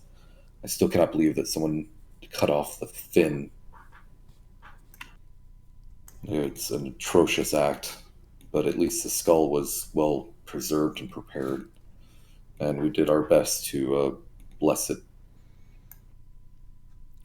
So, do you think that if we gather up all the pieces of this creature and return it back to the depths from which it came, this curse will go away on its own? Look, I've been searching high and low for anything that Picos would tell us to hint us at something like this, but honestly, we have. Your god sucks. Well, what does Palor say then? Oh, unfortunately, Palar doesn't know of these creatures of the sea, as his light does not shine upon the evil darkness that dwells within. Oh no, this tracks. Then I'm glad that we're not using your god to resolve problems under the ocean. I'm sorry. Please continue. So, about a minute after she had taken the necklace from you, she says, "This is nothing more than a bone. Um, there is no magical properties to this. There's no magic imbued. It's nothing more than what it is. And from very naive looking, this has to be from something. It's either a large shard of something small or a very small shard of something large. The amount of holes and pockets. This is a sea creature of some type, but I mean, to say it's a shark, or to say it's a whale, or to say it's an orca, or to say whatever it is, I am definitely not an expert of it, but it is reasonable to think that it could be." She hands it back. Well, I thank you for your time. Is there anything else you can tell me about? Possibly any way we could subdue this thing if we do come across it? Anything that may aid our struggle against it? From the perspective of Picos and their followers and the literature that we have, there is no recorded record of a death of sea creatures becoming ghostly. Either there is an evil plot afoot, or there is something more to this story. Hmm. And to be fair, we do know that there are, or should I say that it is suspected among our group, and she obviously is trying to choose her words unreasonably carefully, that there are very ancient things that are close to us, but they have not yet submerged. Mm. So, if this is an actual cursed orca, this is not going to be easy or fun to try to resolve, and we will probably have to ask regions for help. I don't know that a couple of traveling heroes will suffice. I see. Even though we may follow different gods, and I suppose we can agree we must be wary of this possible greater evil below the water. Again, I thank you for your time, and we shall be ever vigilant on our quest. Is there anyone else in town that you may think of that could guide us and help watch over us as both Picos and Paler watch us? Picos has it under the from the surface below, and may he treat you well. So I look over at Moreland and say, Moreland, perhaps the blacksmith could find another conventional way of putting this beast to rest. By smashing it with my hammer.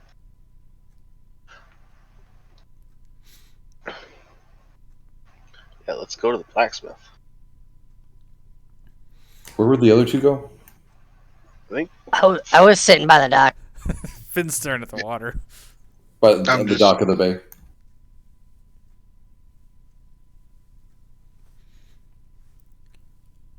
What were you doing, Kayla? Sorry. I was out there with him. Not saying anything, I'm just standing there.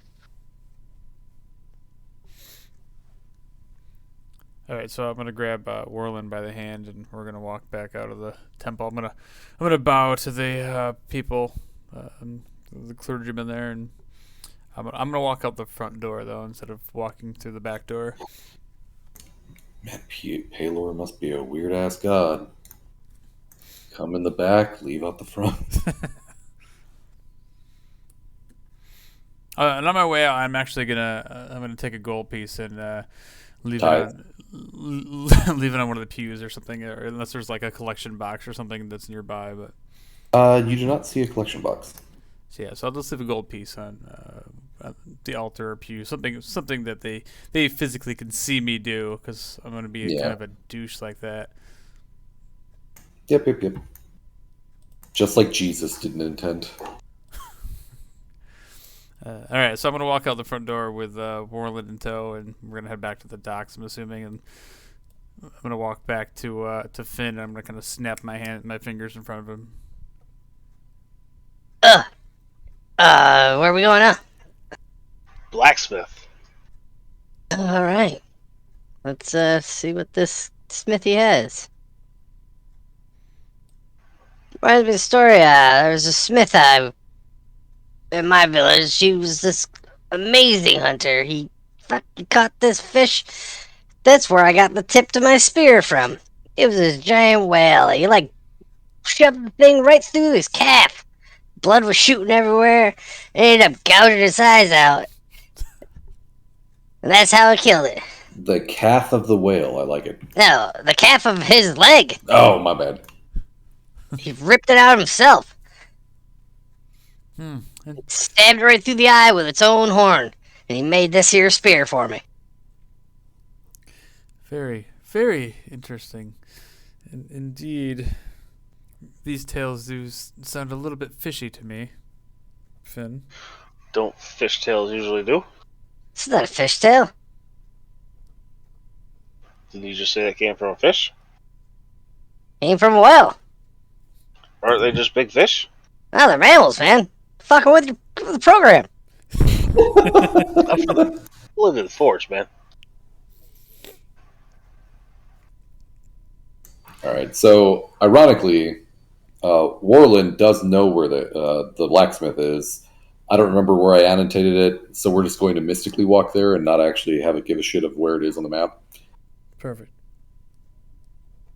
So you get up and you see a moderate-looking shop with a large frontal area that you can actually walk into now. So that way Paylor can come in the front too. And there's a very beefy-looking woman basically hammering the shit out of what looks like is like a spear. Is it afternoon? It is afternoon. Probably getting late afternoon. Afternoon, Anne. Afternoon. Wonder if you got anything to kill ghosts. As he says that, I'd like duck through the doorway to walk in. Ghosts. I mean... We're gonna kill the ghost whale. Oh, well, that would be really nice, because, no one wants to buy fishing spears when no one wants to fish. So I'm going to be honest, fish. I'm excited about this. I'll even give you a discount. Oh, we got this paper. I'll Huh? hold out the paper. Give her the paper. So she looks at it, looks at the seal. Fucking Jonathan. She cracks it open. She reads it. You see her face looking a little bit, like, twisted and turned a little bit. All right. Sure, whatever you need. Yeah.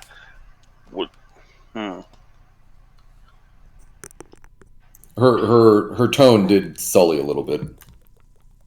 Can you make stuff kill a ghost? I was about to ask, would anyone in the... Because I as a player know that you more than likely need silver to kill a ghost. But would anyone in the party know that? Would That's Warland the know blacksmith. Maybe the blacksmith would know that. Yeah, that's why I'm kind of baiting you guys to see if you guys have enough or want to know anything. Otherwise, I'm going to throw it out as a suggestion. But yeah, I'll pull... I don't want to be a dick to this poor woman. I just pull my spear off my back. Can you make this kill a ghost? well, I mean, I got some adamantine and I got some silver. Will that kill a ghost? I feel like silver would do something. Alright, well then, can you do that to this too? And I like put my fishing rod on the table with it. And the spear is literally like a ballista with just the horn on it. Fishing rod. Do you want the hook to be silvered, or you just want the tip of the fishing rod to be silvered? What is this? Well, the tip is where the damage comes from, so... Yes. Oh, that's not the first time I've heard that. Hey-oh. Ah, yeah, I like you. Yeah, no, we got it. Yeah, I can do that. Anyone else want this? Yeah, I pull out my 2 short swords. 2? Fuck. Fucking hate these things. Short swords suck. I pull off the mace off my my hip and I just hand it over to. Well, Oh, I guess I'll just fucking melt a whole bunch and dip shit in. This is gonna be fucking crazy. I'll pull out... I'm trying to decide if I want to be a dick to her or not. Because I have a warhammer, 2 hand axes, and 4 javelins. Do it. I pull all of that out and set it on the table. God damn it, I hope you could jump tonight.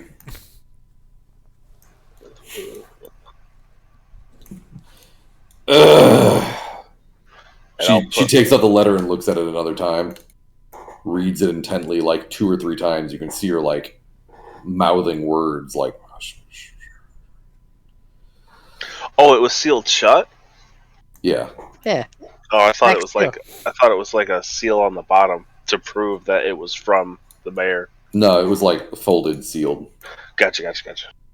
So she's all right, fine, and she like scrapes it all across the table and gets a bucket, like just dumps it all haphazardly into a bucket. Easy She's with like, the Warhammer. "What do you need this by?" The morning. All right, like morning o'clock. Ooh, very early morning o'clock, ma'am.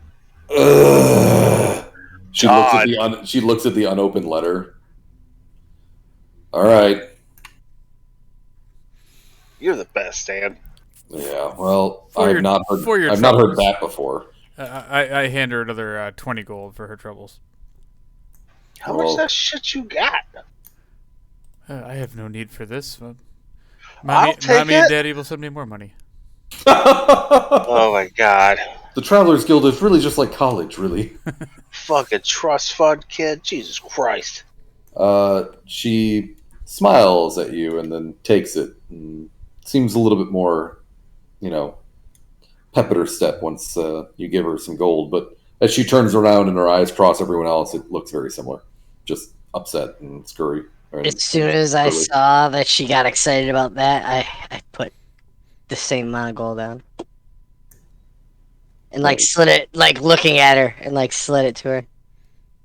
She comes to you and she's looking at like chest level and looks down and then looks down at the gold and then looks up just a little bit and takes the gold. She says, "Oh, thank you." I like flex my pecs and my muscles. She's not looking higher than your abs. Exactly.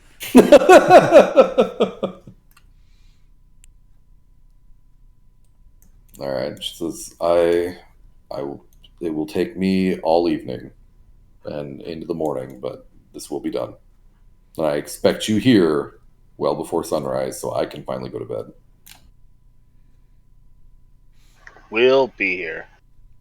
You have our word, my lady. Well, I also have all your weapons, so I kind of figure you'll be here. And you see her take them and literally like drag them up the stairs. Conch, conch, conch. I can stay here and sweat with you all night if you want. Oh, I think you'd be too big of a distraction, and I mean it. I sigh. Too big of a distraction. Anyway, how do I make it so I go like in a different state? I'm getting a billion spams of bullshit from other channels that usually aren't active, and I don't want to mute it. How can I say in Discord, like, do not disturb? You can go down to your name on the bottom, where the little green circle is. Click that, and then do not disturb.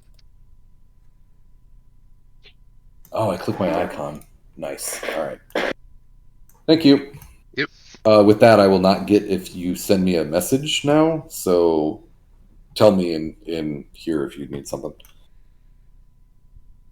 All right. So she disappears in the back, and the door just kind of like mostly closes shut as it swings just a little bit open again. Oh no, I forgot to give her my quarterstaff. I think It's you've fine. given her enough. You're probably gonna be. I would love to have you silver wood. Yeah, it's just the tips that you hit people with. So the first time you hit it, it like flies off. Not if you attach it right. It's fine. At least, I'm not completely defenseless. Oh my god. Yeah, at least now you can attack tonight.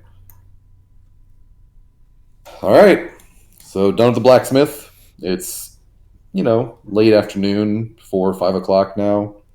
You talk to the mayor, you've gone to the temple, you're now getting silvered weapons where you're not sure if it'll help against ghosts, but it seems like you've heard something like that before. Although that adamantine would be pretty sweet. Yeah. Does Adam?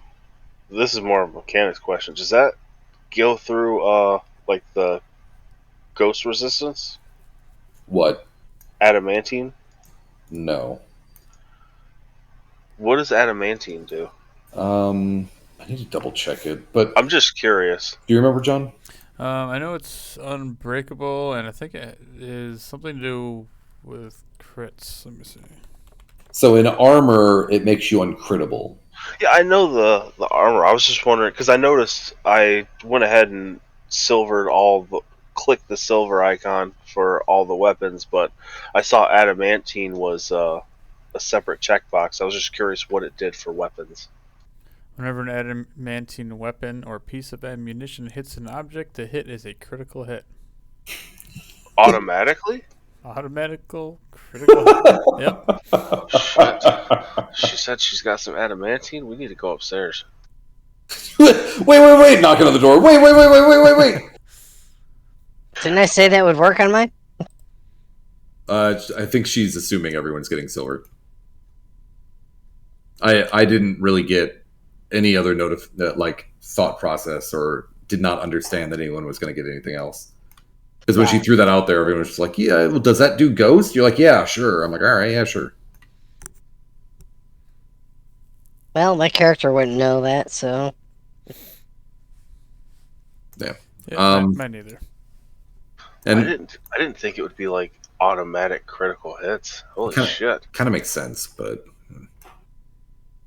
if the armor prevents you from getting crit, then usually it reverses it. So what happens if you hit adamantine armor with an adamantine weapon? Then I would say that it cancels out and it could be a crit, but it's not an auto crit. I was just curious. It's like what happens with a crit that you actually don't exceed. So I think the adamantine armor, like mechanic wise, I think of it as you crit, but you actually were lower than the AC, therefore it only hits. So adamantine armor basically makes everything a hit. So if you hit with something that always crits, it would kind of like combat that. It's kind of like advantage disadvantage. That's how I would like mechanically think about it. Anyway. All right, so you have a half day. Is there anything else you'd like to do, or do you just want to fast travel to the morning? I think the only thing Warland would want to do at some point, maybe later on in the evening, he might bring Anne maybe something from the inn, like a meal, maybe a pitcher. Fair.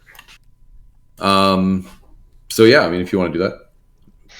So yeah, I'll order, I don't know, whatever's on the menu. Same as always, meat, cheese, shenanigans. Order some meat and cheese. Bread, cheese. You can get a decent meal for like 3 silver.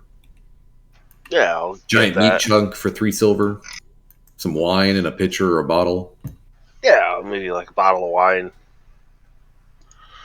You know, mostly because, I mean, I guess, other than the money they gave her, she's essentially doing this work, hopefully not for free, and she's got to work all night, so maybe just give her a nice meal, bottle of wine.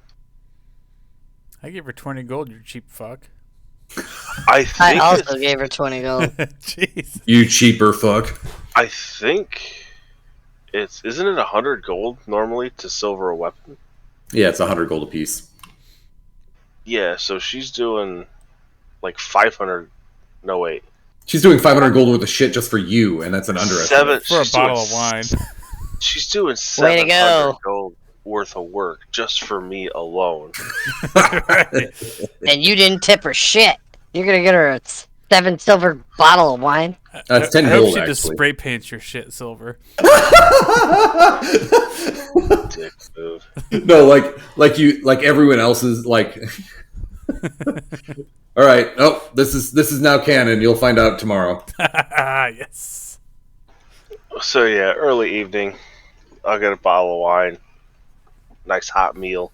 Would you like it to be an amazingly awesome meal and a bottle of wine? Like a good bottle of wine? Maybe. I'm just asking. It depends on how much it costs. Well, I want you to tell me before you know the price, because that's how this would work. You'd be like, yeah, give me your best shit. Okay. Yeah, give me the best shit. All right, it's 12 gold. All right, sweet. So Yeah. Warland's got like 40 silver left. So out comes this fine bottle of wine that if Maxfield is in your even remote region, he would look over and be like, God damn. And a plate, a huge spread of food comes out with a charcuterie board. I think that's how it's called pronounced. Charcuterie board. Yeah, that's it. You know, it's got like really nice cuts of meat. It has like really good vegetables. Like it looks like a phenomenal like 5-course meal that came out, and it looks like you should be like the mayor would be excited and impressed. Yeah. I'm gonna grab the plate. Gonna grab the bottle. Well, at this point, it's like an entire spread, so you're grabbing like a tray and the bottle.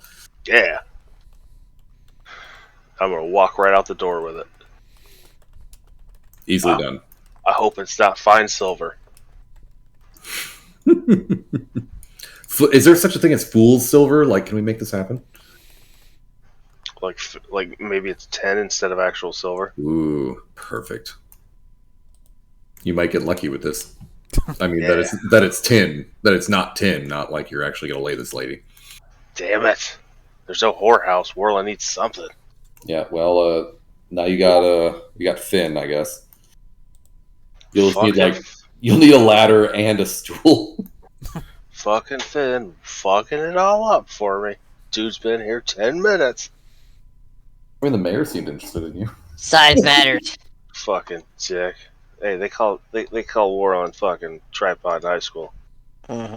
They called With what? your tripod, my leg, my hands are almost bigger than you. Who they call tripod? What's that said Warlin? Oh. It's like a baby's arm holding an apple. Yeah. And then I'll is the blacksmith shop open? The door is closed, but the light is on, and you hear banging and like a lot of work and occasional swearing as you're coming up. If the door's open, I'll go in and It's unlocked, but it's not open. I'll gingerly set the bottle of wine down, open the door, pick the wine back up, go in, shut the door. And Hello. I'm just kidding. where is her like workstation compared to where I walk in at? So the way that I originally thought about it and described it, her workstation was actually outside, but then I re-described it in a reverse way. So I guess from this perspective, it would make sense that it was in a deck kind of thing, where a lot of the furnaces and stuff would effectively outside, otherwise you'd be baking in here. If it's a wooden building, it should Right. have burned down. Yeah, that's what I mean. So, like, there's basically like a stone section off to the side, and she's working in there, and the shop area is dimly lit, and where she is just roaring fires, and you see bars of silver and silver medallions, and just silver upon silver upon silver, just piled up in a corner with a large crucible that looks like there's already a lot of it melted. There are some weapons to the side. It looks like Finn's fishing pole has a tip that's taken care of, and it looks like you also see Maxfield's, Mace. Mace. whatever it is, Maxfield's weapon. Gotcha. And both of them, the entirety of the weapon is just silver, like Oh, down Jesus. down to the hilt. Oh, she's not playing around. I was expecting like just, the ends of the weapons or whatever. Just the tip. Just the tip. hmm I'll ask her how the work goes. With that, she jumps and turns around and very expertly holding one of Kayla's short swords. God, why would you do that? I'm sorry, I wasn't quiet about it. But I guess you can't hear anything over the pounding. That is correct. It's very difficult to hear with the bellows and the pounding. Well, I felt bad about giving you all the work in one night, so I thought I'd bring you dinner. And I hold the Oh, tray you up. shouldn't have. Ooh. Shark coochies. I haven't had one of these in a long time. What is it? It's a charcuterie board. Oh, gotcha. meat and cheese, and I thought you Nice. said it's a charcuterie. yeah, Yeah, I heard. it's a charcuterie. It's a charcuterie board. I thought you said shark coochie, and I was like, what the fuck kind of meat did they give them? Yeah, no, it's a charcuterie board. Because if you say charcuterie, people think you're right. And then You know what I'm saying? I'll also hold out the bottle of wine. Well, this is even better, and she takes it from you and looks at it and says, "Even bester." Thank you Yeah. very much. This has been quite nice. You're welcome. Like I said, I felt bad that it was all in one night. Well, I can understand that, and I greatly appreciate it. And for that, I'll make sure yours are next. And she puts down Kayla's short swords and Yeah, fuck that guy. starts picking up yours. Well, I'll let you get back to work because you have a lot of it to do. You're not wrong, and honestly, I'm a little bit concerned about meeting this timeline because one of you assholes gave me like 5 things to do. Yeah, he's a real dick. Yeah, I know. I'm doing his next. She's Well, gonna- if you want, and I'll pull the hand axes. I was like, you don't have to worry about these. No, Maybe I no. Don't worry about it. I think I got enough. Save them for last. That way, in the event, time starts running a little short. Well, look, you've helped me at least a little bit here. You're gonna give me a meal like I haven't had in probably decades. Well, I'll make sure that you're done well. Yeah, she will. I mean, is she an older lady? No, she's reasonably aged. God, you just said decades, and I'm like, is this a grandma? Well, if she's 27, decades is still not wrong, right? But would she have worked the forge the entire time? No, she was just talking about having a meal that was like amazing. Oh, gotcha. I was thinking. I don't know why I was thinking fucking. No. Fucking know. I don't understand how. I'm sure I misspoke, but I now For some understand your reason, I confusion. was equating decades with her working the forge, Yeah, then that would not make sense whatsoever. I'm with and it. that's why I was like, is this a grandma? Because She's Warland don't care. 97. Warland don't care. Look, a micro hole's a micro hole. These things happen. We'll take it at her pace. All right, so Warland will bow and say, "Thank you for what you've done," and then he will skedaddle back. Hopefully, he's hoping Maxfield's gone to bed because Warland's not going to pay for his own room. Oh, I wonder why. Because Warland's fucking broke. That's why. Warland's got like 40 silver to his name. Are you really that broke? Yeah, I spent we started with 200, and then I spent 150 on. You have been very, very not frugal with the alcohol Oh yeah, Warland loves himself some drink, and feeding alcoholics. and I think I bought like at least 2 or 3 of the really good shit. I just bought the nice bottle of wine, so it's Your fine. brother has almost 200 gold still. I Yeah, haven't spent anything. he might not if you're asleep. Actually, he wants to get in fucking Maxfield's pocket. He says he doesn't want it. Daddy will give him some more money. Maxfield's only got 19 gold left, so. It's fucking 18 and a half more than I got. It's hilarious. So Warland will make his way back. Sad that there's not a whorehouse. Like, if there's a whorehouse, he probably wouldn't be able to give 150 gold.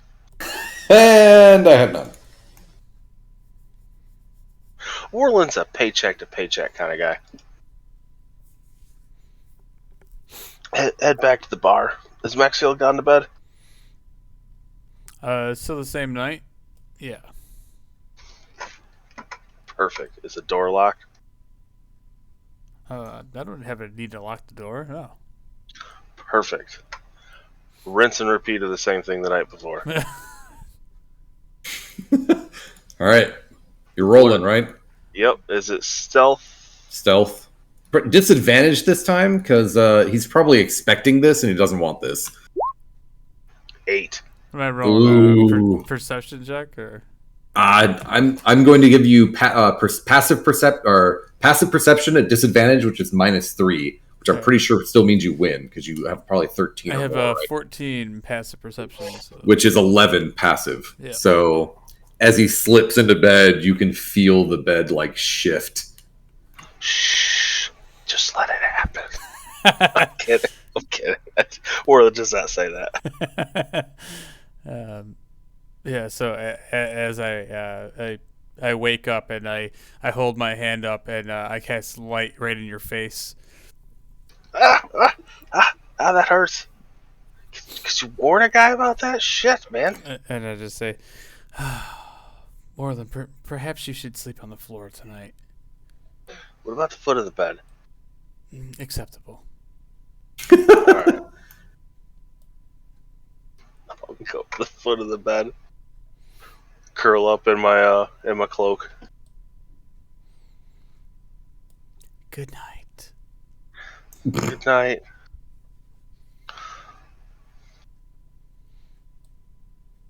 Awesome. Orland's just glad he missed the prayers. Yeah. Maxfield goes right back to sleep. He's not messing around. He knows the importance of a good night's sleep. Naturally. I'm gonna get up in the morning. I'm planning on doing my yoga, eating some oatmeal. All right. So you guys wake up. You do your morning routine. You're well early enough. Everything looks good. All right. Let's head to the blacksmith's. I put my clothes back on after doing my yoga. Ooh, spicy yoga. Orland opens his eyes like, Jesus, fuck, man. First it's the light, now it's... Oh, gee. Did you do the yoga in the bed too? Is that No. like were you doing up like downward dog right as he opened his eyes? Oh, yeah, like totally. downward dog. Oh, God. Oh. Roll for PTSD. Yeah, I get dressed and after I do my morning prayers and get ready to head out. Very chipper this morning, and I'm making sure I'm double checking all my scrolls, make sure they dry it out overnight. Let's do this. The scrolls are looking pretty good. They're a little bit crusty, but they're still readable, still usable. Nice. So getting to the blacksmith, Finn and Maxfield, your weapons are like completely silvered. The fishing pole is still super malleable. You can tell that she even like got in there and in the crevices and made sure that it still had like bends and flexes at all the right points. Like it's feeling hefty and amazing. Your mace looks like it should be made of silver at the rate this is going. Orlin, most of your weapons look really good, and you can tell that it just starts getting a little bit less silver as it goes. Kayla, your short swords look like if you sharpened them, there would not be any silver on them anymore. Amazing. Like, it's just like the fine edge all the way around the outside edges. But they are still silver, technically. Mechanics-wise, I'm fine with it. Mechanics-wise, you're fine. Everyone else is just much better. That's fine. Fucking Maxfield got his fucking shit dipped. Yeah. All right. How do mine look? What was that? Do mine look cool? Yeah, I spent like 30 seconds describing it. Were you not paying attention? Oh, sweet. Yeah, both yours and Maxfield's were like primo. Oh, nice. Even when Warlin went there, like these two were the first that were done. So she spent the most time on them probably before she realized how absolutely stupid that was. When she realized, oh shit, I'll get like 3 done at this rate. Yeah. Fuck. So heading back to the docks next, I suspect. Yeah, looking for Cat and the boys. Yep, you see them immediately. They're all hoisted up. They're the only boat that's out there. You can see them putting on. You're bringing on food. They're bringing on nets. Like they're going to be fishing as they go. Like there's no point in not doing something. Their boat is very obviously designed to be dredging and pulling nets, but it looks like they're trying to quickly and hastily finish up putting on like poles and rods and other things and holders. I'm doing like stretches and calisthenics before I get on the boat, limbering up. No, I'm noticing that. I'm like, and I just say, I like your form. Don't like it too close. All right. So with that, they see you and they wave. One of them is not waving, obviously. You can guess which one that would be. It's a dick. It's scared ass Carl. Scared to ask Carl. So their cat runs over and says, "Hey, so we're gonna kick off here pretty soon. We assume you're gonna be soon after us. We'll loiter and just when we see you coming after us, we'll just start heading that way, and we'll just expect you to follow.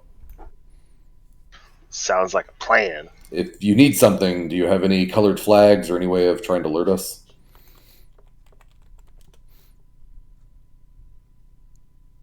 What type of sailors are you? This isn't my ship. I couldn't help you. I'll just yell. You'll just yell. All right. Goddamn ship is this? All right. You Well, just hijacking a ship? if we put up a red flag, we need help. If we put up a white flag, we're telling you to stop. So, Would we have a traveler's flag?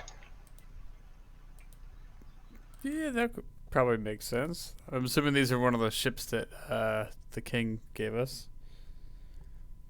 Because that's the only thing I think that we would have on board. Maybe have a traveler's flag. so you do have something that you can tell us that you need help. Yeah, well, Put up a flag and just not have one normally. yeah. That sounds That- like a plan. Jesus Christ! All right, that's good enough. Shitty sailors. Fucking Orland's from the forest. Well, if it was my ship, it'd be ran way different. Yeah, you sound like a good man. I like your pole.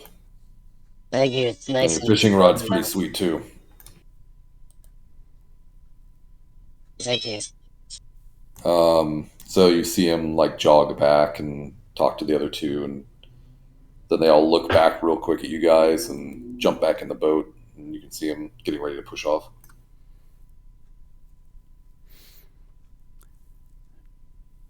Guess prep the ship for departure. Let's do this.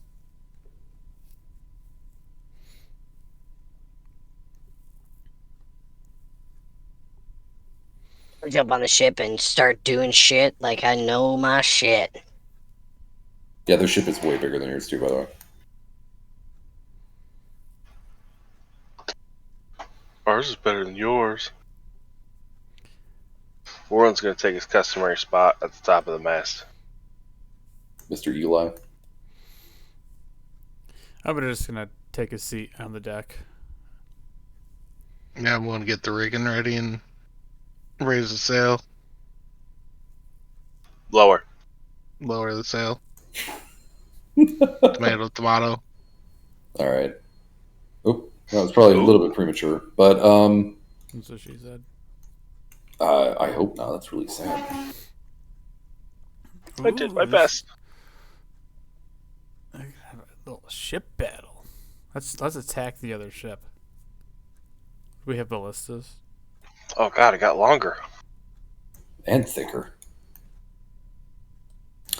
So you guys go out, push off, and you're following, and a couple days go by, and you know they're out there dredging and fishing because they know that if they catch it early, they get to go home early. They get paid the same. So they're trying their damnedest to try to fish this thing up. By the time they get close, or after a couple days, you see them start lowering their sails, and they raise a white flag. I'll let them down below know. Does that mean we have to stop or help them? I can't remember. It was like 20 seconds ago. No, I remember. Caleb has no clue. All right.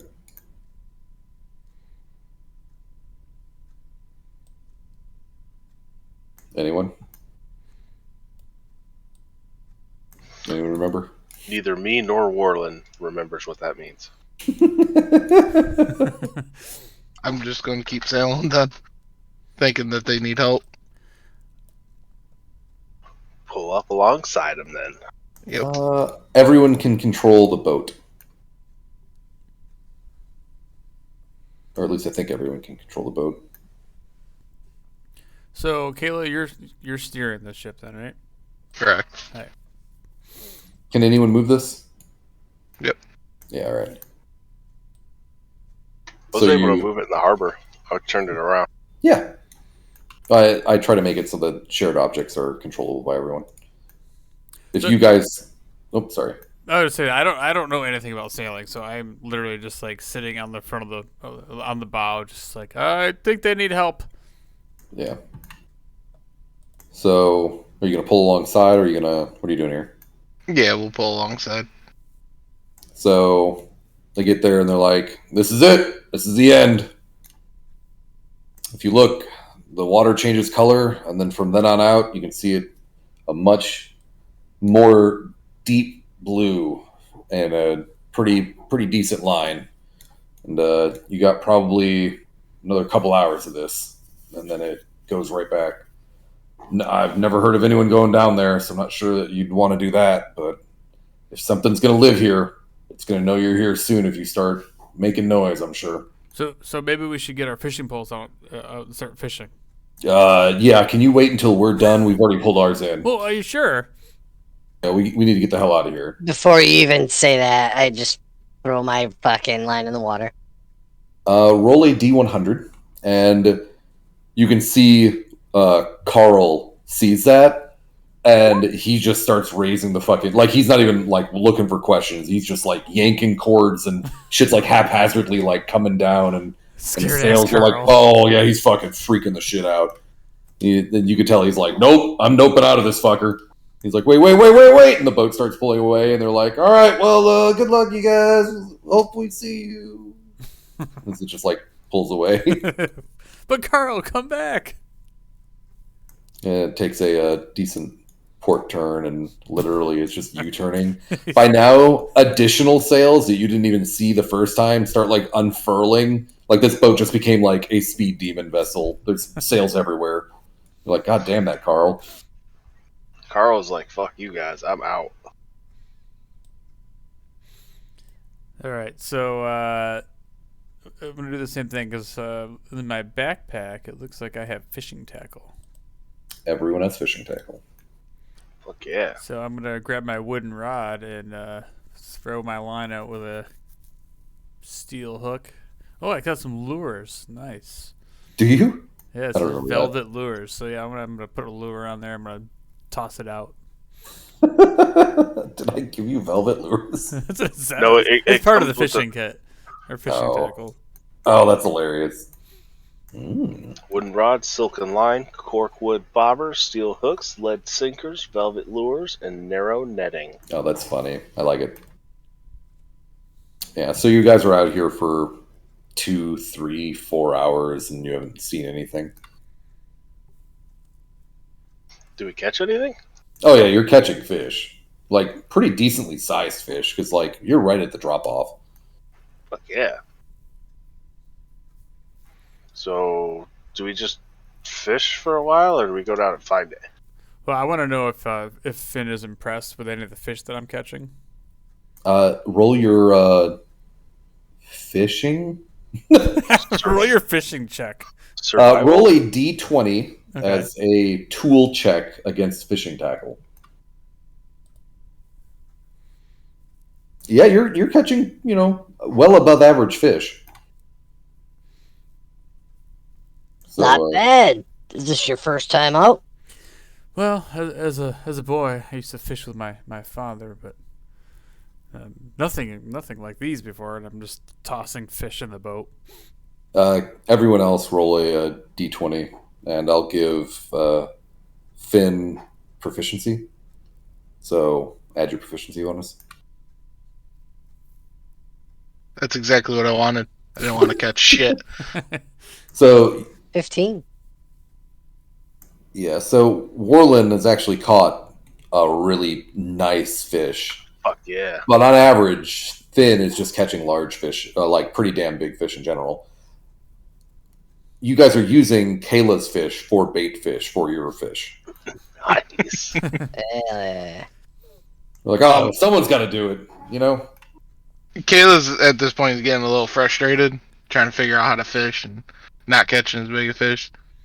So he's just going to grab a couple of fish and then jump overboard. I'm just going to go look, guys. there's this one time I was fishing, and this giant shark I'd jump overboard too. was on the line. I jump Where are you over when he's talking. Hey, let's go back here. Warland's like, don't leave me alone. And he jumps too. So it's just you and Gliprip on the boat. I continue talking, telling the other guy the complete story. Poor Panther. The panther also, it's like he's looking at the edge, like, I don't want to get wet, but I kind of do.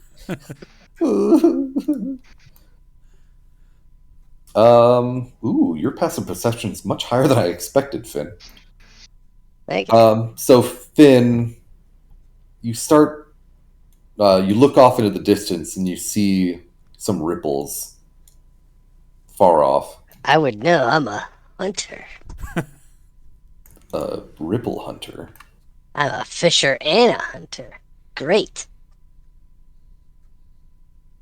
I do notice this. So I notice it's moving closer. No, you just see some like ripples and maybe some air bubbles or something coming up, and many, many, many feet away. Is it sus? Couple Like- 100 feet. And I don't remember what the scale was on this one. everyone else is like in the water. Correct.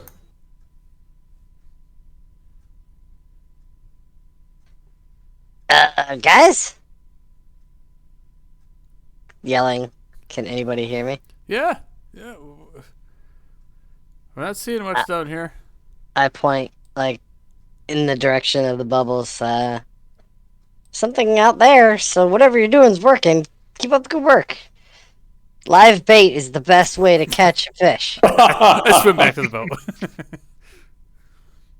I'm And in I lean the over and say that. I'm in the water. I'm trying to eat the fish without anybody seeing me. So there's like blood everywhere. Roll your stealth.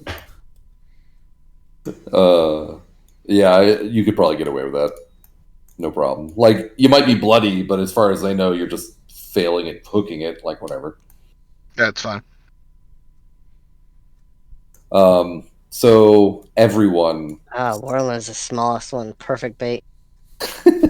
everyone starts feeling a little bit of a vibration inside your chest. If you're on the boat or getting on the boat, you can even feel and hear like the board starting to creak a little bit. Oh shit, here it comes, boys. Oh, she's coming. Damn straight she is. Does anyone actually have a proficiency with any type of like musical instrument? Yep. Nope. I Oh yeah, Bag drums. All right. So if you are on the boat and you have proficiency with a musical instrument, you notice that there are like concentric circles coming out from over here. Can you see that? I don't see anything. All right. I'm on a DM layer and I didn't know if that worked. Right here. Can you see this? Oh yeah. So you can see that there are like very consistent ripples inside the larger waves. And it's like coming in tune with this vibration in your chest. I think it's getting closer to the surface, boys. Is everyone on the boat, or I said climbed that back in the boat. Yeah, you said you I'm were on not, the boat. Kayla. I don't know. No, I'm still in the water. I'm trying to eat the fish as fast as I can, All knowing that there's something coming. All right. Priorities. Yes. Well, yeah, that makes sense. So, as everyone's looking in that direction, especially those that are able to see, um, what surfaces is an unreasonably large orca. It's at least looks like it's at least 5 times larger than what the skull would have been, and As it soon has as I see it, I grab my spear and shield and jump um, immediately. and you can see that the fin looks almost identical. It's the same color, the same everything. It's just unreasonably larger. Oh, it's Mama. As soon as it surfaces, it lets out a minute-long water spray that seems to hang in the air. And at the end, fish literally just starting to fall from the sky and hit the boat. Some alive and flipping, some have been dead. Off in the distance, you hear a very large splash, even, and it looks like there's a corpse of something. And at that point, the whale starts, or the orca lets out this insanely loud sound, and you can just feel it in your body. Warlin, it actually feels like when you were inside the skull. Oh, we got it, boys! Full steam ahead! Not to be a dick, but aren't orcas black and white? Look, you have no idea how hard it is to find a top-down, cartooned Google like of anything like this.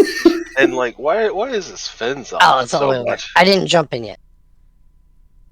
What was that? I didn't jump in yet. I I thought you didn't said you realize jumped how far. in. Yeah, I didn't realize how far away we were. I thought it like was at us already. Look, we're there! Jumps in. Fuck, it's like a football field away. Jumps back in. Hold on, time out. I got excited, guys. Yeah, like if you, on all the water battles and stuff, I fuck with the scale. So I think it's 10. This one's 10 per. On the other map, it's like 30 per. So my bad. It's fine. I accidentally closed out our Roll20. Hang on. That's all right. Is that I see it surface? Oh, for sure. And if not, you hear the sound, you see the spray, and it suddenly starts looking like you're fogged a little bit. Like Yeah, you I'm can. gonna try to jump in the boat.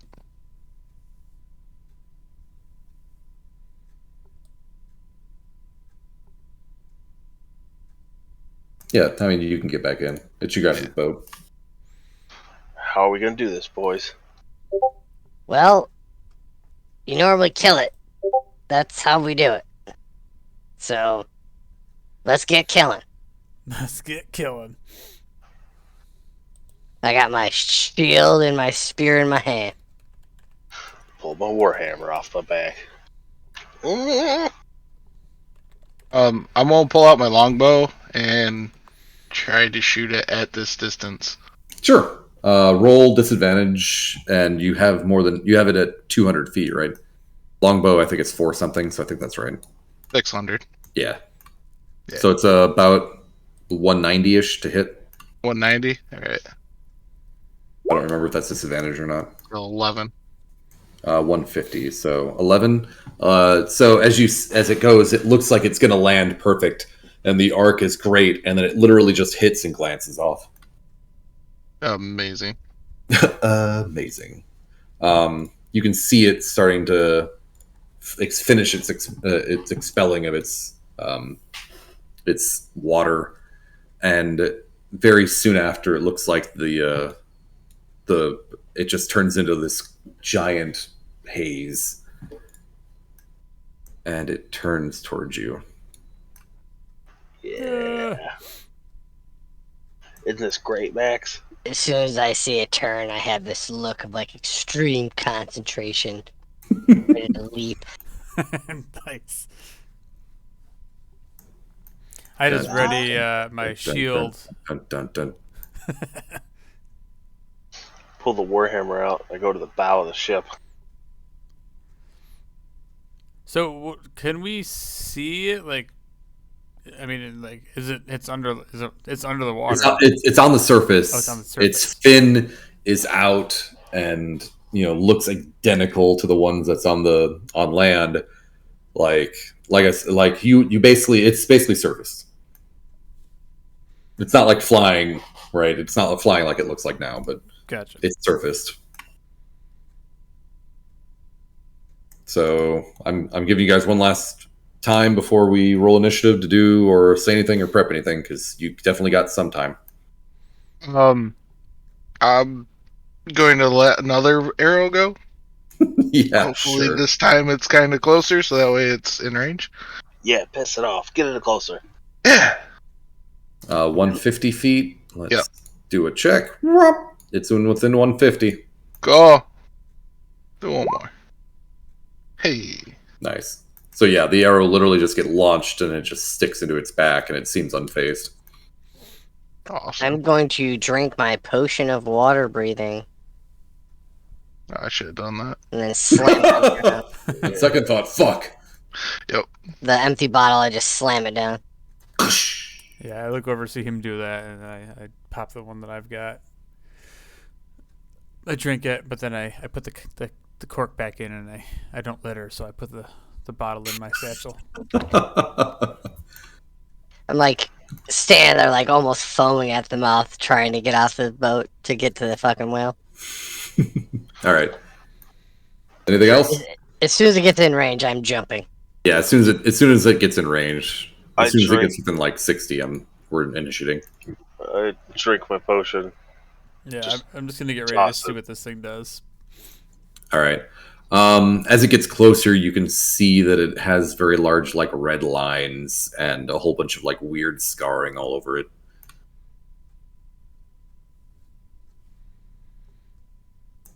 And we're right about at 60. So let's put you guys back on the chart and let's do initiatives. All right, Gayla, you're up.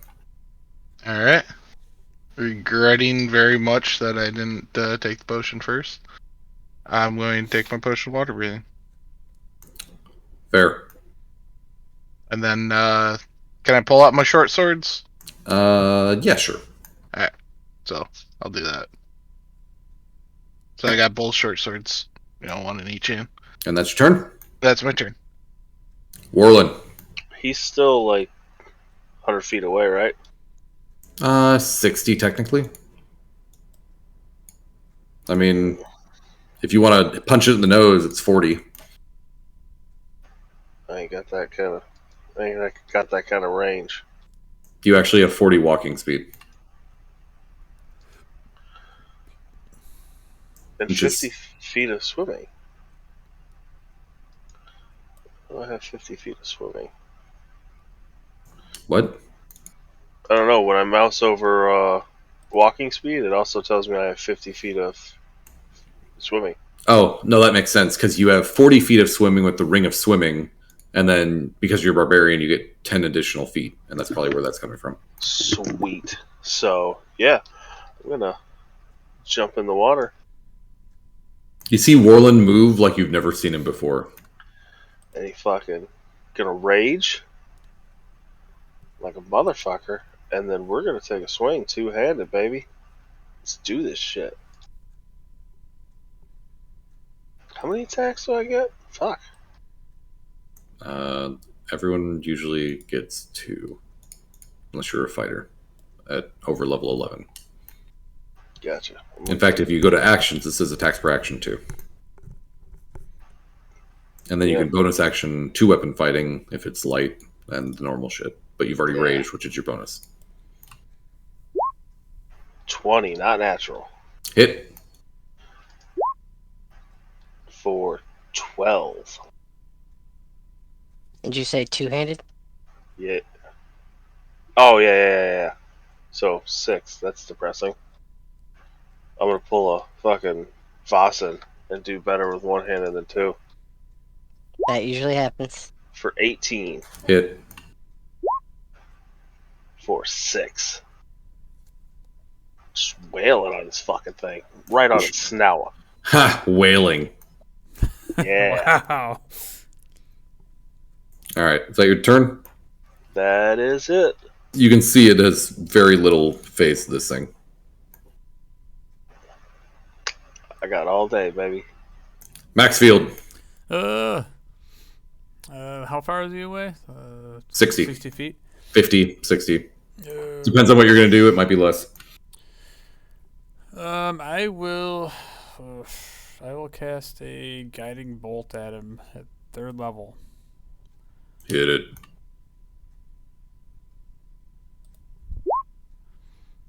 Hit. Oh yeah, with 6d6s. Aw. Oh really? Oh, Look at all those ones. that's a lot of ones. What the hell? Man, you got the curse of Warlin over here. God. But the next attack has advantage on him.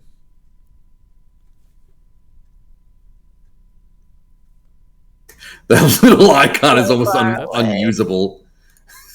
Did you see that? Like, look at the little like yellow dot. It's like a little baby dot. I'm gonna use this for advantage, so that way it's obvious. And I killed it. Yeah. No. Maxfield. That means it's dead. Yeah. It is one Otherwise it's shot off screen. for 13 damage. Boom, dead. It explodes into a million pieces. Oh god. All right. Is there anything else you'd like to do? No. All right. So, with you in front, Orlin, he's going to attempt to bite you with a 17. That hits. So, I'm dead. take a dexterity saving throw, and you take 21 damage. I can see him trying to bite me, right? Yes, he will be opening his mouth and consuming you. 22 for the dex save. Perfect. So he literally opens his mouth and attempts to go in, and he just chomps down on you, and you can see him trying to inhale and suck you in. And For how much damage? 21 damage. And I get to cut it in half, unless it's psychic. It is a psychic bite. No, it's fine. It's piercing. That's rounds down to 10, right? It does round down to 10. It always rounds down, even if it becomes 0. All right, just wanted to double check. Yep. So you basically just hold on for your dear life, and he opens his mouth back up, and you get pushed back out from the amount of water that rushes back out. Yeah. He can swallow me. It's not going to go well for him, though. So you see him submerge, and on his way down, he actually swipes at you with his tail. And a 15 to hit. That misses. So he literally like whips his tail, and it actually causes you to get thrown like 5-ish feet towards the boat. Ugh. And then it comes up and reemerges right next to the ship, and it rocks the ship like anything that wasn't tied down just went overboard on it. Just not my big fish. Oh yeah, all your fish are gone. Anything that was on the deck that was the fish, gone. I'm trying to make it so that it's literally right next to it, but I don't think I can. Here, let's do that. Yeah, swell as it comes up pushes me to the side. Yeah. Finn, you're up. Fucking soon as I see that thing jump out of the water, just see this fucking gleam in my eyes, I run and dive off the boat, spear thrusting down on top of it with the shield in my hand. Hit it. Bye-bye! And I scream for Manithek! That's my god, by the way. Hits. 13. Was that two-handed or one-handed? It doesn't matter. They're all gonna be one-handed. All right. So you see Finn just literally jump off the boat and just right into the side of this thing as it's like stuck in there real good. He hit it amazingly well. You're like, maybe this guy actually does know his shit. Multi-attack? Yeah. I'm gonna bonus action feint my attack first. What does that do? Use a maneuver. As soon as I show you, 1 second, as soon as I find it.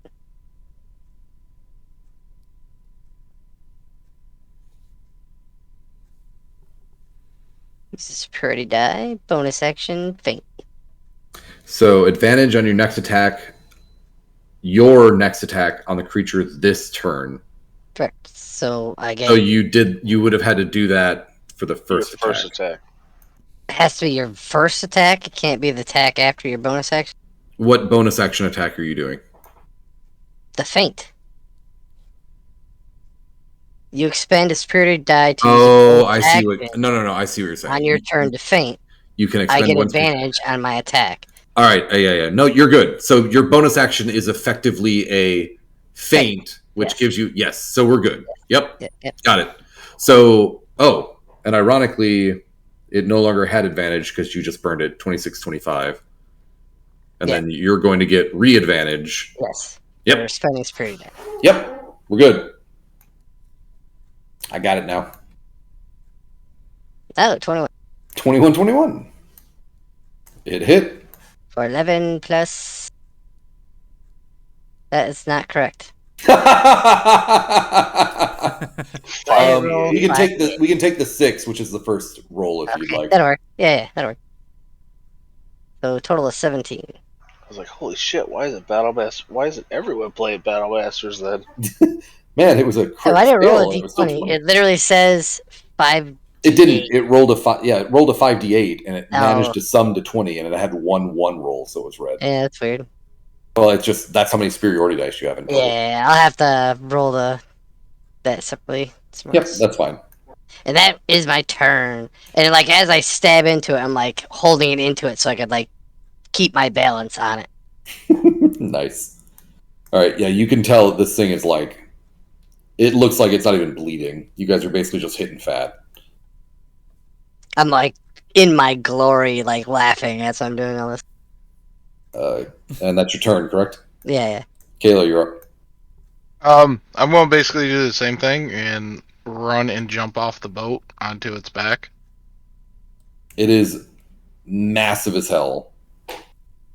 So are you going like in the way that I had thought of Finn is describing it? He was basically using his weapon to make sure that he was on it. Are you also stabbing your weapon into it as you go?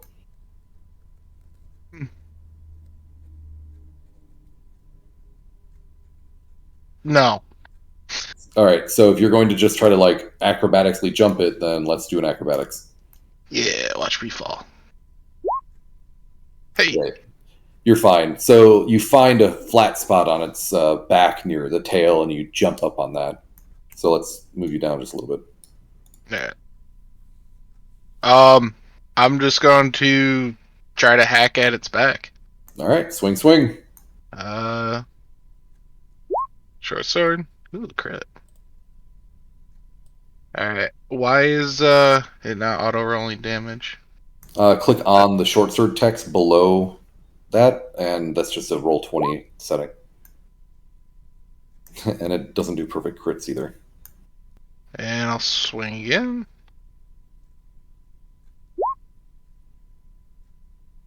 An 18. Hit. 9 piercing. Called it. And then as my bonus action, my offhand short sword Yep. with the 20 Hit. for 6 piercing. And that's it. Perfect. Hey, and you even did it so that it's your actual offhand. Nice job. Yeah. All right. So you see Kayla just get on his back and or its back and just cut it up, and you can start seeing that it's like just chunks of fat are flying away. That's your turn, correct? Yep. All right, Warlin, you're up. I'm gonna bash the shit out of this Fed. Do it. 17 Hit. for 7. Fuck, I'm about to just whip out an offhand. 20, not natural. Hit. For 9, finally. For 1 more. One more damage. All right. So you're just literally taking your. Is that adding my rage damage? No.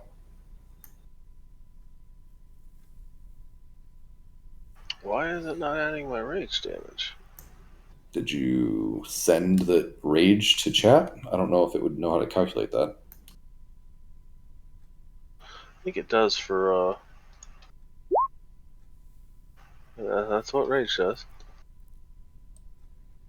I mean, I marked it off, so I don't know.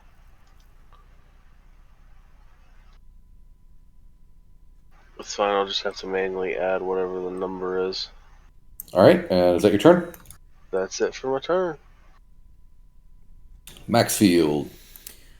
All right. So I guess I'm gonna start with bonus action. I'm gonna cast spiritual weapon. Good call.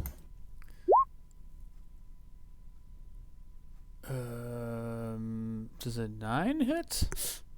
9 does not hit. Okay. Yep.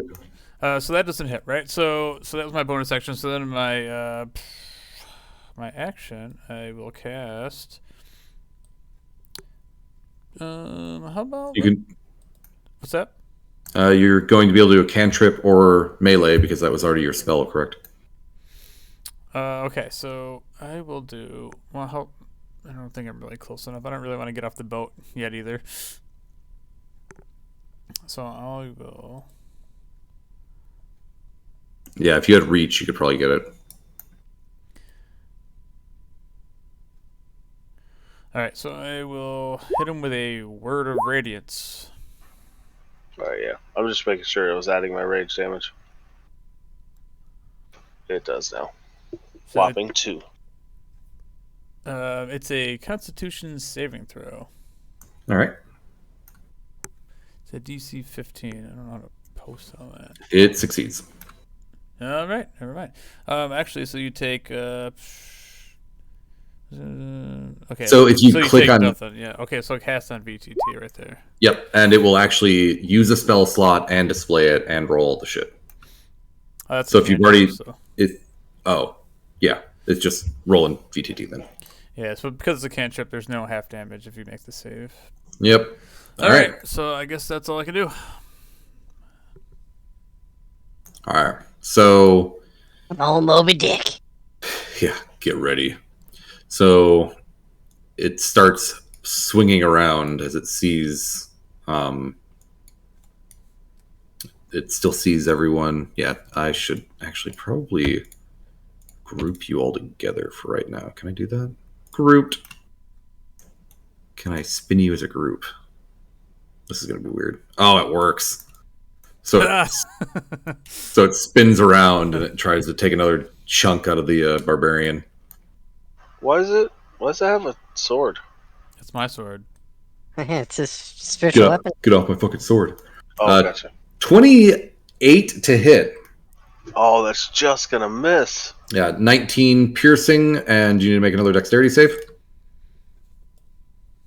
And can I get the 2 people on his back to roll dexterity saving? 11? I need 2 people on his back to make what is that called? Dexterity? Acrobatics. No, acrobatics. Sorry. What was the damage? It was 20 or 19 piercing, so that will be 9 for you for rage. And I rolled an 11. So That's what you've been waiting for. No, it's just what it is. So he goes down and bites down and he crunches in, but your rage is just pushing you well beyond what you should. But you kind of didn't pay attention because you were trying to block this attack so much that you ended up getting inhaled, and you are now stuck inside. You've basically now been swallowed. Nice. I'm taking out a gallbladder, a lung, whatever I can fucking reach. All right, I am going to actually delete you off. No, I can't do that. I'll just move myself over to the edge of the map for now. Yeah, I just put a red circle on you for remembrance. All right. Oh, I didn't. Oh, never mind. That sword's there correctly. Swallowed creature has total covered. Go figure. Blah blah blah blah blah blah. All right. It's not the first time someone swallowed Warland. Oh no, I figure. All right, so then, yet again, it's gonna try to submerge. So the two of you make another athletics check if you plan on trying to stay on there. Athletics or acrobatics? I'm sorry, acrobatics. Whichever one is dexterity. Yeah, I'm okay with that. So with that, you basically feel that it's going under, and you literally jam your weapons into it. With that, roll a d4.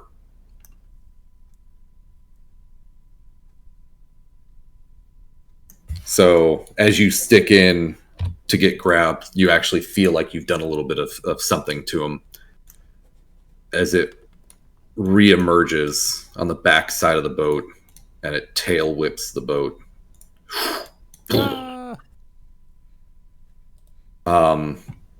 So it ends up dealing a decent chunk of damage to the boat. You can see that, like, there's a crack in the top layer as the boat literally gets jostled a little bit. And Finn, you're up. How far away from its face am I? Yeah, I mean 40. I'm gonna run up further.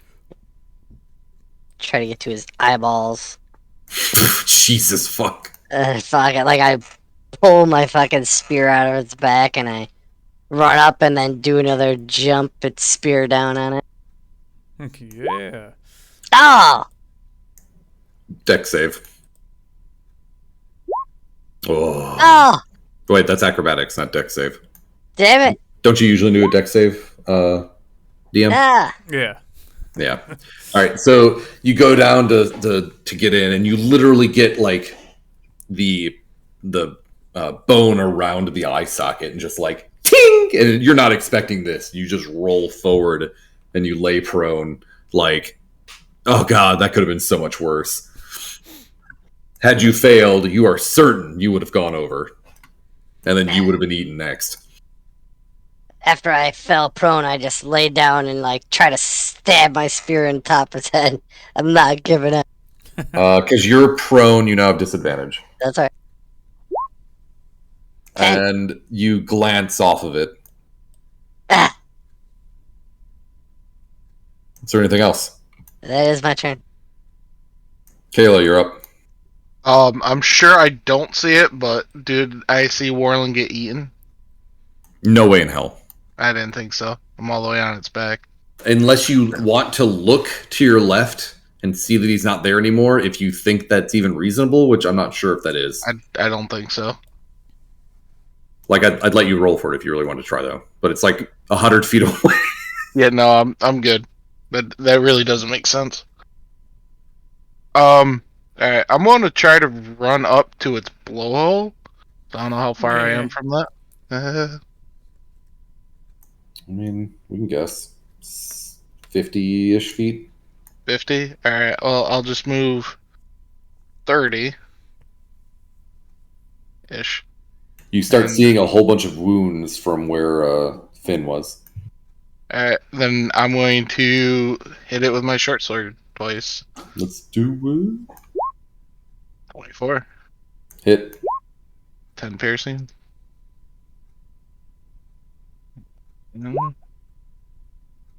Hit.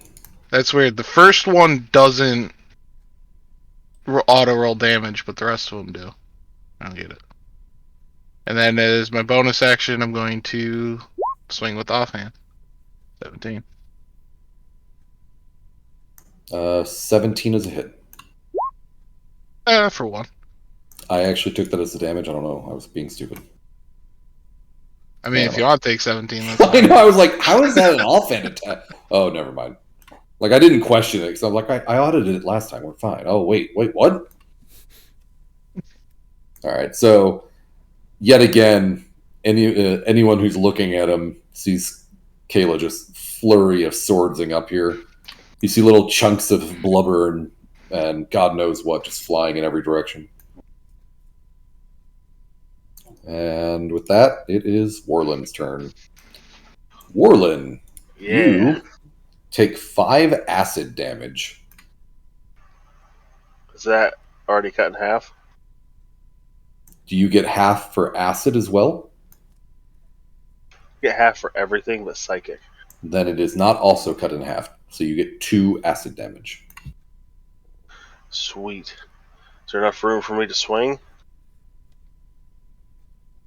I mean, it's big enough for you to make a campfire in there, probably, and other things. If you believe other tall whale tales, heyo.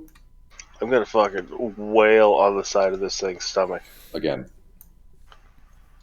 It's gonna regret this a lot.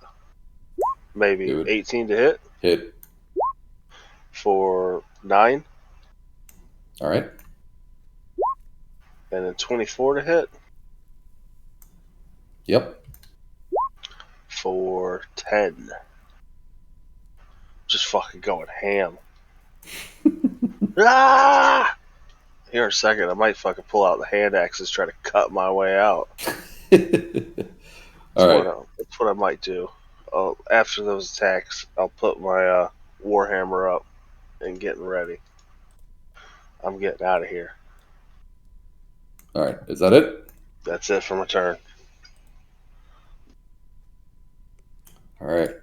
Maxfield, you are up. All right. So is my sword still within range? I know the whale was doing a bunch of moving around. It depends. So this is like sketchy territory, right? So does the sword exist in space, or does it exist in context of the creature? You know what I mean? Right. I don't know if you're doing it like a. So let's say if you go to this, you got really lucky because it's exactly 20 feet to this edge of this tail, and then we'll just call that okay. But All right. So I'm gonna move it into its tail. basically, Try to swing at its tail with my bonus action. swing with your bonus action. 26 to hit. It hits. For 12 force damage. Damn, that's a lot. All right. So then, with my action, I'm going to cast a play out of Snobler's Handbook. Whoa. We'll cast a 4th level fireball on the back end of this thing. I was gonna say, like, it's probably gonna be okay because let's be honest, that's so big. It's 20-foot radius, right? Yeah. Yeah. So like you got so much space. You're not even gonna be. You could hit it in half of its body and not even hit the boat or anything. All right. Go for a DC 15 deck save. Well, you know, giant objects like this are usually good at dex. It rolled a 13 and a 0. Yes. So even with advantage, it wouldn't have done it. This time I did some damage. 37 points of fire damage. You actually did a shit ton of damage this round. With that, you hear it start going, "Ho, ho," and then it just kind of like settles down. Like it's making like a barfing. Yeah. Okay. Effectively. So, Warlin, you actually feel like the tongue and see the stomach and everything start like constricting briefly, and then it settles down. Like it's kind of like an earthquake to you. You're just like, what the fuck? I know I'm fucking this thing up. At least in my head, it's like I'm doing all. Oh the yeah, fucking you work. definitely did it. I'm doing all the fucking work in here. He's gonna regret this. All right, Maxfield, you got anything else? No, that's my action, bonus action, and then movement. I'm just gonna stay in the decrepit boat. Perfect. All right, so Whale's turn. No other creatures in the ocean. Yeah. Dun dun dun dun dun dun dun dun. You see him turn, and he literally just heads right for the boat. And he rolled a 33 to bite the boat. Pretty sure it has like a 16 or 18 AC. Yeah, the boat's probably destroyed. Oh yeah, so literally the boat's just dot deleted. Your cat drops in the water, probably freaks out. Moreland's probably. I don't know how you want to play that. Like, would you see it coming and just bounce out? Because I feel like that's reasonable and also thematically interesting, as opposed to just like auto getting you eaten even without taking damage. Yeah, I don't know. Like, I think I'd see it coming and attempt to jump off out of the Yes. way. All right. I mean, So make like a deck save or something, or yeah, let's do a dexterity saving throw. And if you fail, then I'll roll again for your damage because he was targeting the boat because you're just now a part of the boat. nice. Oh yeah, There's perfect. a chance for you to fail. Let's see if I can get out of the way. Yeah. So with 11, probably not. Yeah, no. So I'm going to roll the attack again, and this time it's a 30 to hit. It barely hits.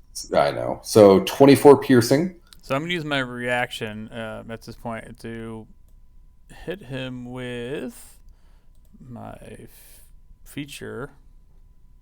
Hold on, I forget what it's called.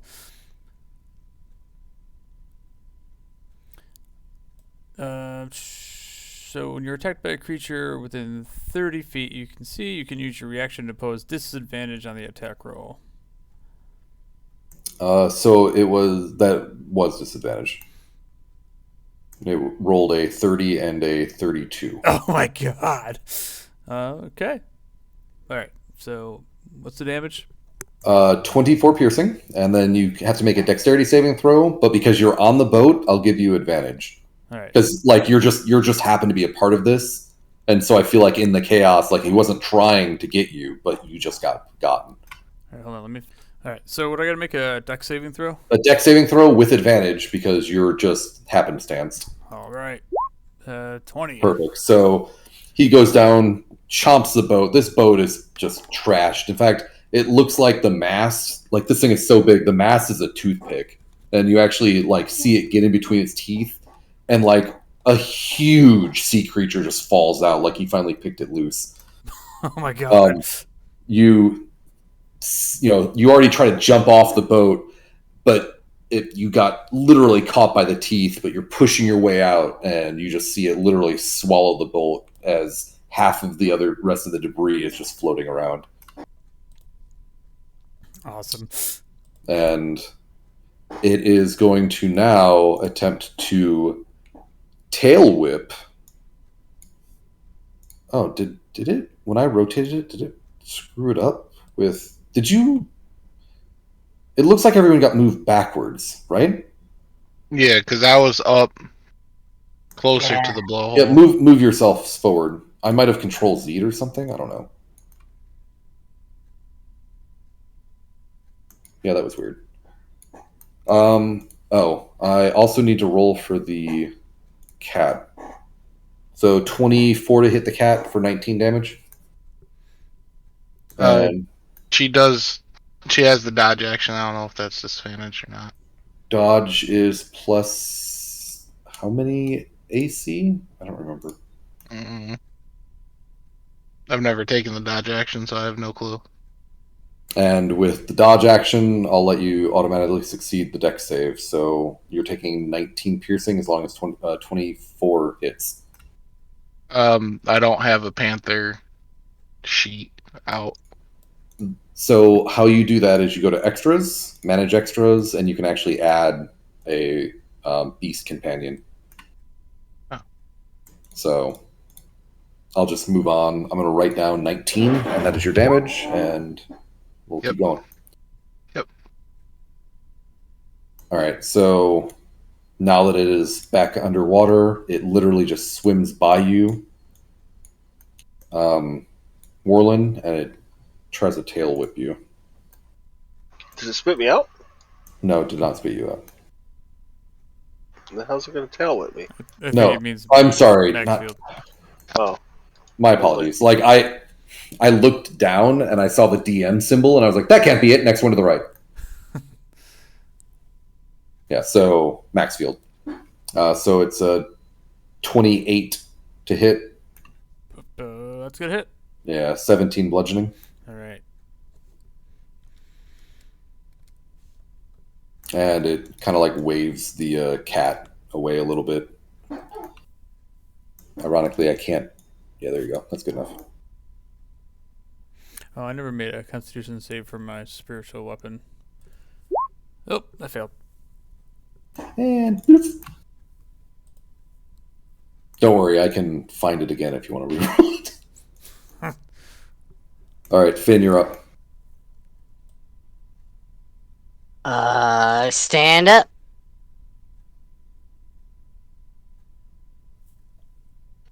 And I stab for this fucker's eye again. Do it.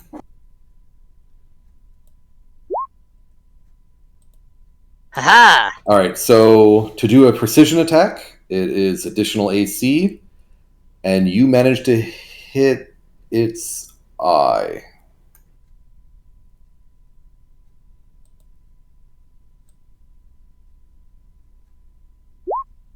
Haha! One-handed, right? Yep, always. 9 damage. All right, so everyone feels in your chest a rumbling feeling. you mean my War- whole body? Warlin, you're becoming like death again. God damn it! you're like, it's like a goddamn skull. Really, your eardrums are basically just rattling themselves out. Like you're not hearing a high pitched scream. You're not doing nothing crazy. It's just literally the totality of everything about you is just rattling. Can you give me a con save? Yeah.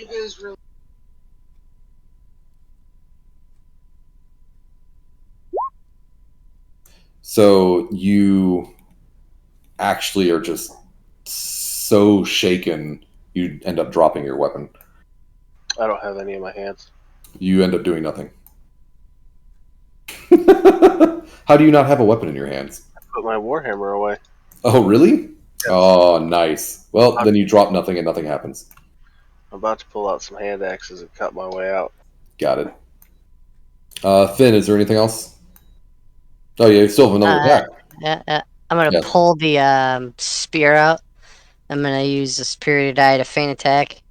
When you pull the spear out, give me a athletics and a D100.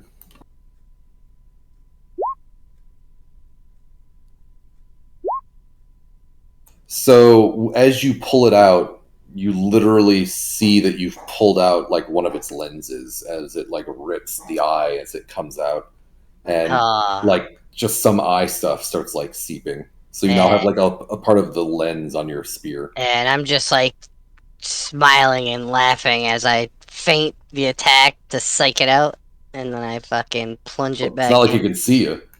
Yeah. For a crit. Deck save. Oh, it's crit. I had advantage. Oh, yes.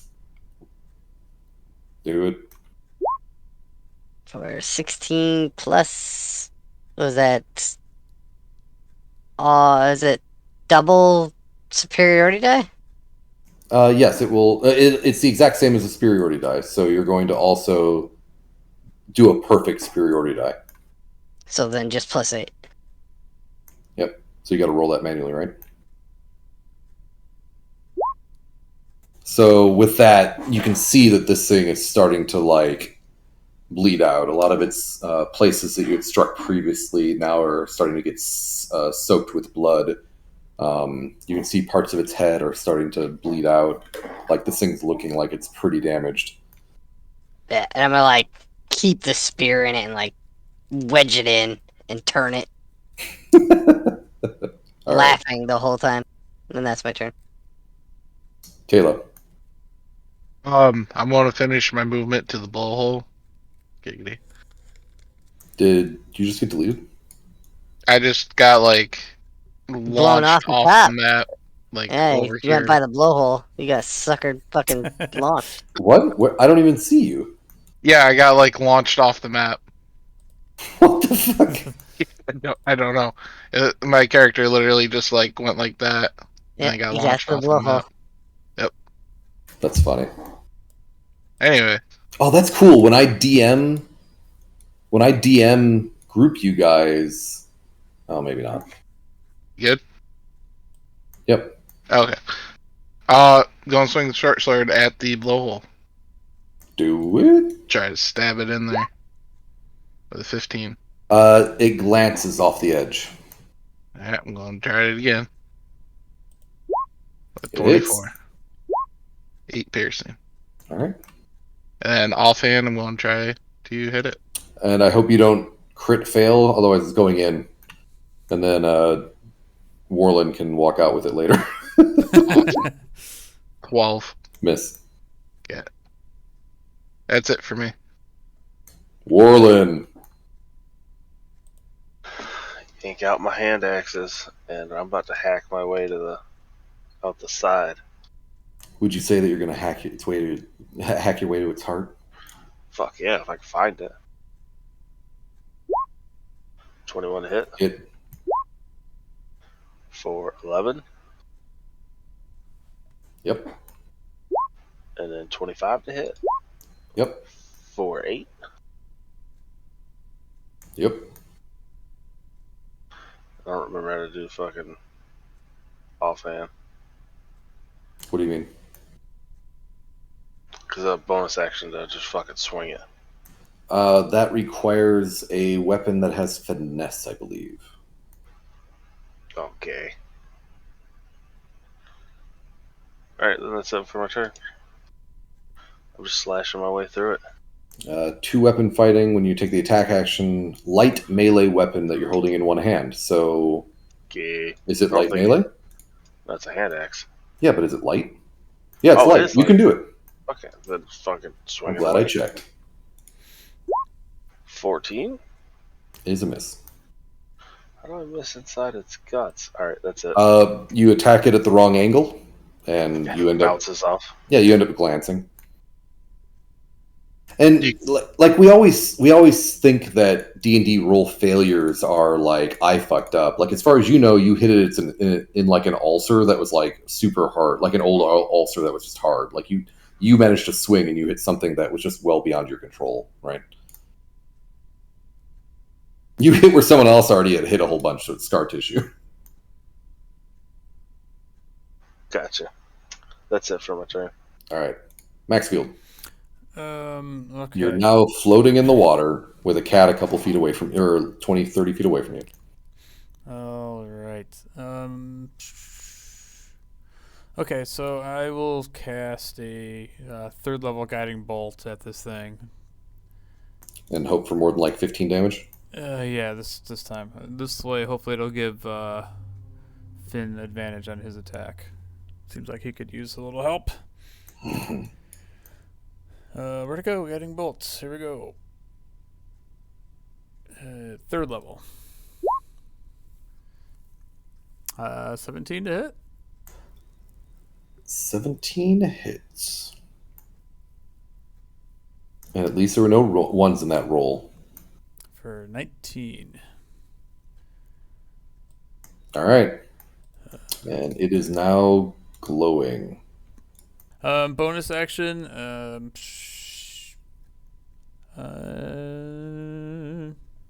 Nothing that's gonna do anything.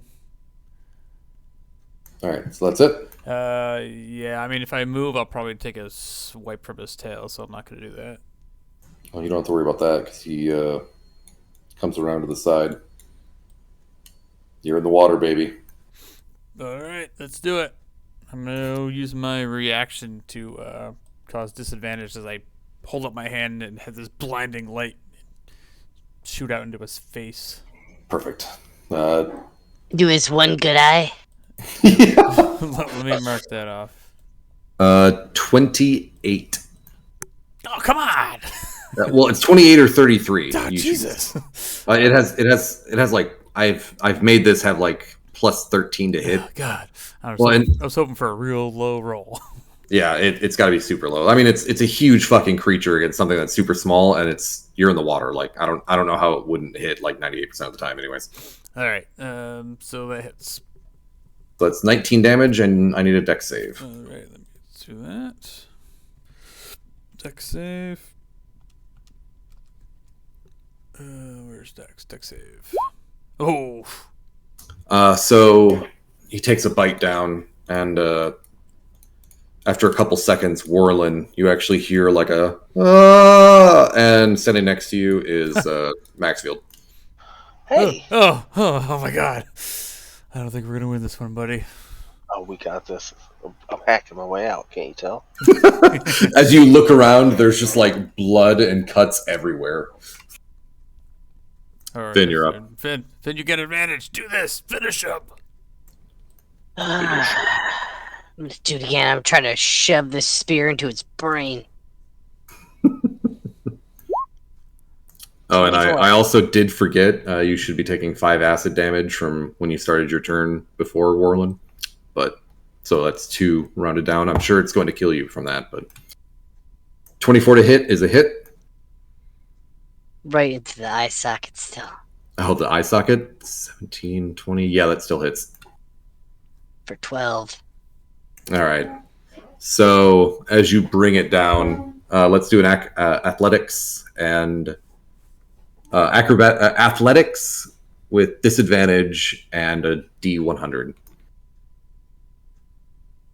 Oh my god. Over 50. Over 50. All right. So with one lens on your spear, you swing down the second and you pierce it and you yank out a second lens as this thing lets out a ridiculously large yell, like the highest pitch. Like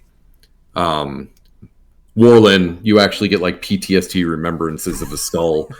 Maxfield, it sounds like you are living inside the sound that you heard on shore, like, and then some. It's like 3 or 4 octaves lower, but you can feel it, and it is going on and going on, and that's when suddenly Keela and Finn, you can feel the creature start slowly descending.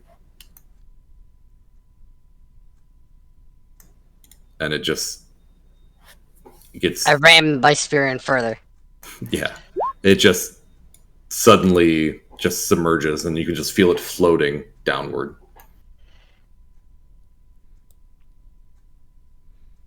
Oh, did it hide you two as well? I even ungrouped it. No. Oh, no, alright.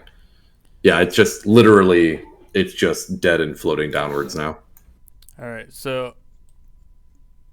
are we still in combat, or...? Technically, okay. Yes, because you guys have limited time. Okay, that's what I was like, you guys now start hearing an inrush of water. And Finn and Kayla, are you trying to stay on the thing? You feel like it's pretty lifeless. Like, after the scream ended, it just stopped in all motion and started sinking. Well, did I see... Well, I had to have seen... You saw the boat get absorbed. You saw it switch from attacking Warlin to attacking where the boat was. Did I see Maxwell get swallowed as it was on its face? You could make the assumption that you know at least one of them is probably inside. I think that's a reasonable assumption. Would I be able to reach its mouth from where I am with my movement? How far can you move? 30 feet. You could probably get to its opening. They're like in its stomach. Warren's just hacking away, trying to get out. All right, so I was. Yeah. I'm gonna fucking do it. I'm gonna, like, get to its mouth and try to pry its mouth open and yell in. Well, no, I can't yell because I'm underwater, but I'm gonna that's open fine. its mouth. I mean, you can still yell. We've proven that when you talk to fish, you just have to go. Alright, I'm gonna do that. All right, so let's get an athletics for you to just like lift that jaw open. Perfect. So you get under there and you plant your Goliath feet, and you just and the inrush of water doubles and just you can feel it suck you as you just hold strong Come and you're on just there. lifting it up. Is anyone Kayla, in there? Kayla, you're up. Um, do I see that he opened up the mouth? I'm not sure if you would get that from the blowhole, but you do start hearing from the blowhole a lot of gargling and water inrush sounds from both directions. Like you can see that it's vortexing down, and you can tell, like as you were going down, that it was gurgling up. I'm gonna try to dash into the mouth. I don't know how far away you want me to be. I mean, Have me I mean, be. everyone has that, so you can go 20 feet into the mouth. Alright. Yeah, so I'm gonna go into the mouth. All right. I assume you have 60 feet of movement, right? Yeah. Yeah, 30. Yep. Yep. So you go down to the mouth and you basically swim past Finn, who's just lifting this thing open, and with ease you just curl down and just zoom into this mouth. With the inrush of all the water, you actually get as far in, and you actually can see Warlin and Finn, or Warlin and Maxfield, and they both also see you. You guys are basically running out of air because of the change in water influx. Didn't they drink water breathing? I'm just saying, like, notionally describing how it is. Oh, alright. Okay. Is there anything else you'd like to do, Kayla? I mean, that's your action, that's your movement. I think that's it, unless you have a bonus action. No, my bonus action is just to attack with the short sword, and that's useless now. You can't because you didn't attack with your attack action. Or you didn't attack with your action. Oh, okay. All right, so Warlin, you're up. I see. You see Kayla swim in, like, at the entrance. Oh, you got swallowed too. Because there's still air in here, so you can definitely talk. They are completely underwater, so they probably hear a muffled, "Oh, you got swallowed too," but you definitely can talk. It's getting close to not, though. And I go back to hacking. All right, so let's roll some hits and some damages. If between the two of you manage to get 2 crits, then we're cutting you out. I'm gonna say no. No, but I'm making one hell of a mess. Yeah, just there's blood and strips of stomach everywhere. Maxfield. All right. So who can I see down here? Obviously, I'm with Warlin. Can I see Kayla at the other end of the mouth, like, or Yes. like Finn? Yeah, Kayla is currently swimming down, like, into the stomach. Like, the inrush of water made them move much further than they would have normally. It was like rough terrain, right? It's speed gel from Portal 2. Okay. So they got much further into the mouth, but they're basically riding a wave, and obviously next to you is still Warlin. And can I see Finn at the other end? No. Okay. So can I move throughout the Yes. body of this thing? Yeah, so you're in a pretty large stomach of an outrageously large animal. It's very reasonable for you to move around a little bit. There is probably knee or waist high water now, just because of the influx after the death. But because 6 seconds of water coming into an outrageously large hole, so be it. All right, so I want to do something, but I want to be able to see everybody at the same time. So I don't know how much I could climb out of the stomach without expending too much of an action to do that. Do you mean like you just want to go out the entrance? Basically, I just want to be Yeah. able to see everybody. So I'm thinking I want to walk towards the entrance so I can see Finn. Yeah. Because No, I that's don't fine. think I noticeably would know he's doing that. But Yeah, I mean, if you're just trying to escape out the mouth, you can do that just with movement, no action. all right, so I'm gonna start wading through this thing, heading out, and I'm gonna tell Warren, we need to get out of here. And as you see me start walking, Warren, I hold up my hand to this ring that I have on my hand, and I grasp a hold of it, and I close my eyes, and I cast Wish from my ring of 3 wishes. And I want to cast Teleport, and I want to teleport the 4 of us out of here onto the fisherman's ship. Ooh, that's pretty fancy. Carl is going to shit his pants. Yeah, I hope so. All right, teleport. Display in VTT. This is going to be a fun one because it involves a roll, right? It does, a D100. Yep. So it's not a permanent circle. It is an associated object. Nope. You are not very familiar. I would say that you have not seen casually. You have definitely viewed it once.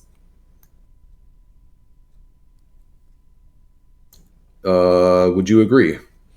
Yeah, we've definitely seen it once. I guess I'd say seen casually as well, right? Because I mean, we just saw the ship for 3 days. We were fishing with it. No, that's very true. I will gladly take that. But, You're not familiar with it, but very you're definitely familiar, seen probably not. casually. 'Cause I don't know if we would have been on the ship, but Yeah. you know. No, I agree with that. I agree with that completely. Seen casually. This is your roll, man. Good luck. All right, what I rolled this D100. Straight. I believe it is a straight. Oh, it says the DM rolls, the but D100 and consults the table. you can be your own fate Oh master. God! All right, here we go. Oh. 8.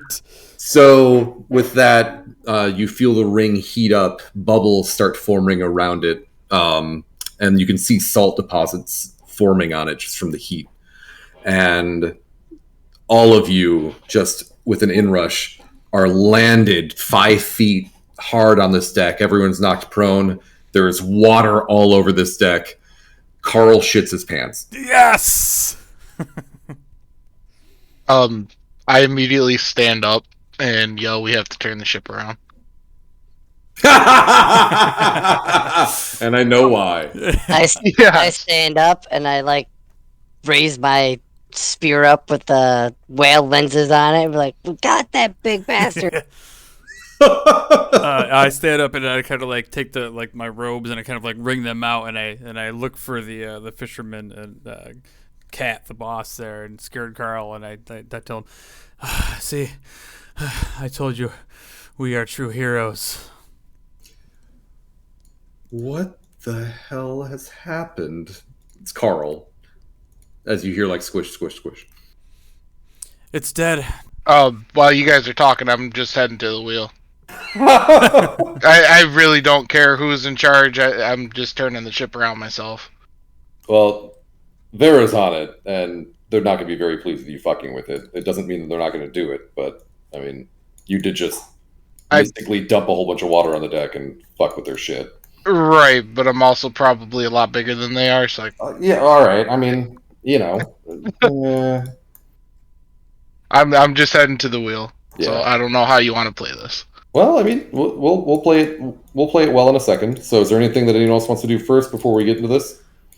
I want to try to reason actually with Kayla. I want to like try to convince you that the good of the many outweighs the needs of the many outneeds the needs of the few. So it was a good sacrifice for your companion. I'm sorry, but he's probably lost to the deep. You're probably going to be one of the few. Turn the ship around. May Haler bless him and Pecos. Yes. And I like bow down to I get on my knees and start praying. All right. So Vera on the wheel goes, what are we going back for? I need my cat. Vera looks at Kat and Carl and they kind of shrug, and you see him Actually, roll your intimidation first because you're obviously a little bit pissy. Oh yeah. Because if you fail ironically, if you weren't intimidating, I don't know if I'd deal with that. They're like, I don't know, man. I mean, it's a cat. You're kind of a dick about this.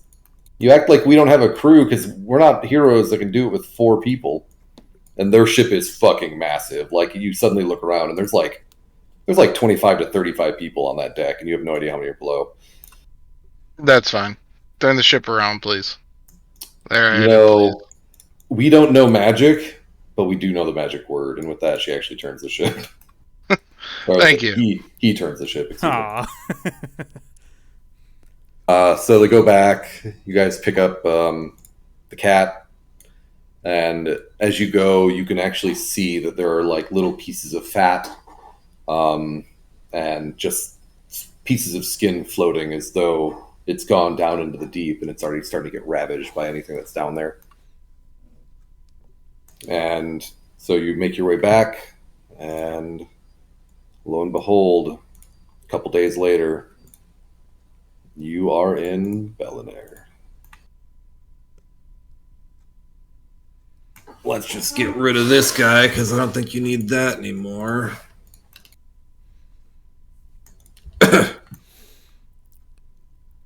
Right. So after a few days of like recuperating from that rough battle, I'm gonna stretch my legs, be happy that I'm on land, and I'm gonna say that's Shelby. Go let the mayor know the good news and find out if there's been any more vibrations coming from the statue. I literally jump off, and I still have the eye lenses on the spear on my back. They are super wilted. Gross. So as you go and you walk by the skull or the pillar, you actually see that it's been cracked and half of it is actually still on the ground, and like no one's touched it and no one probably dares to touch it. All right, so yeah, I'm gonna head to the mayor. Is what are like the other crew doing? I was hoping the crew is gonna be like telling everybody like these guys are legit. Yeah, no, that's reasonable. So as they get off, you see several of them running into the docks and just rushing straight in because it's I don't know what time of day it is. Let's just say it's in the afternoon. So you just see them storm straight into the docks, and 5-10 of them at least. Yeah, so I'm gonna head to the mayor's office. I don't know what you guys are all doing, but Yeah, I'm absolutely going. Same as before. I'm gonna be standing right back behind it. All right. So as soon as you come in, like everyone in there screams out, "Jonathan!" like at the same time. And he doesn't even step on any of the steps. He literally like flies out of that upper office and like lands like fucking Iron Man and runs over. It's like, "What did you do?" well, I told you we were travelers. We're the good guys, and hopefully the problem that your village has had has been resolved. Well, regardless if it's resolved or not, the superstition's gone. We heard the skull make such a loud sound that it ended up breaking itself, and then the sound stopped. Yeah, look at this. Point up at the sphere. It looks like when you leave like a worm on a hook and it dried. That's what they look like. Is that a part of the ghost? It's its eyeballs. The ghost's eyeball? Holy shit! I believe it was its mate or some shit. Either way, it's dead. It had a ghost lover? Those eyelids have to be fucking huge too, like as large as you are. Oh yeah, they're really filled with shit right up there. They're huge. Yeah. Almost like an umbrella. Dominic, I hope you're getting all this down. You see this guy in the corner just furiously writing and drawing. Like, ghost lover, got it. Like, oh god, well. You need a picture? And I like posed with a spear out. You see him flip the page and start furiously sketching out again. In fact, he takes out like a charcoal piece and just starts going ham. I need a copy so I can bring it back to my village. I can't, there's no copying. Well, make 2 pictures. Jesus, well, you'll have to come back later. I'm gonna turn over to Finn and say, "Oh, whoa, perhaps you should rethink going back to your village right away. We would be honored to have you join the Travelers Guild." Well, I mean, I'm sure there's lots more hunts to be had. Well, I'm sure there'll be much more hunts to be had together, brother. Yeah, the more hunts I can get in, the more chances my village will move me up the ranks and maybe be a leader of the village one day. And then I'm gonna turn to the mayor. Remember this. Write this down. The Travelers were here. Can do. And he looks over at the guy who's drawing. He's like flipping back to the front page. The travelers were here. Flips back to the drawing page. Oh God, what the fuck? All right. Well, at least thanks for stopping the superstition. I guess only time will tell if the issue's been resolved. But if it has, we'll be forever in your debt. You can come here, and I assure you, drinks will be on me, except for that tall one. That tall one looks like he drinks too much. And I point over to the other guy. No, the first one. Me? Or him? You. Ah, I thought you were talking about Leatherface over there. No. Everyone else looks like they're reasonable. Like Leatherface, you can't drink through that. That'll be fine. And the other guy, like the little guy, even if he has a problem, it seems like it wouldn't be that much of a problem. Well, I like to keep a sharp mind, so I don't drink much, if I do. I don't believe it. But anyway, the first round is free every day. We'll cover you. Well, if it's not too much to ask, is there any way you could maybe hook us up with a ship? Or our boat was kind of destroyed in the battle, but if not, we completely understand. Well, give I me a could couple. just lounge around your town and hang out and drink all your booze and eat all your food. See, I told you. I I said I could. Yeah, I know you can. That's why I was worried about doing it. Well, you already did it, so.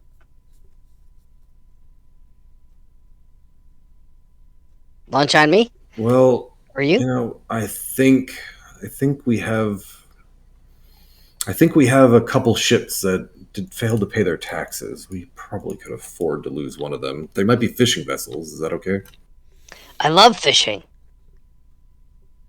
Well, that's more than okay. And in fact, we could probably return it to you. It's more of a loaner ship.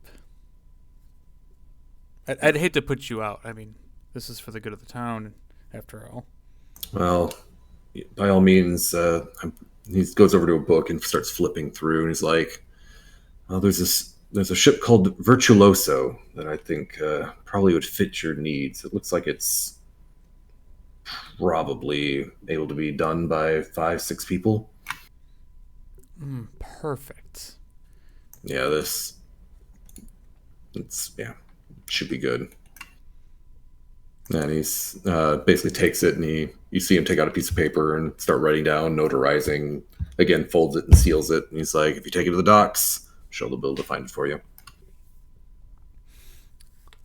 We thank you more than you'll ever know, and may the gods smile upon you. And I take the paper from him. After he does that, I reach in And my Picos pack. has obviously smiled upon you. I reach in my pack and grab the pamphlet that Maxfield gave me. I kind of like palm it and then shake his hand and pass it off to him in his hand. At the point when it touches him, he actually goes, "Ah!" and he drops it. And I wink and walk away. Do I see it fall? Passive perception of what, 13? 14? 14. Yes, but are you sure that you know what it is?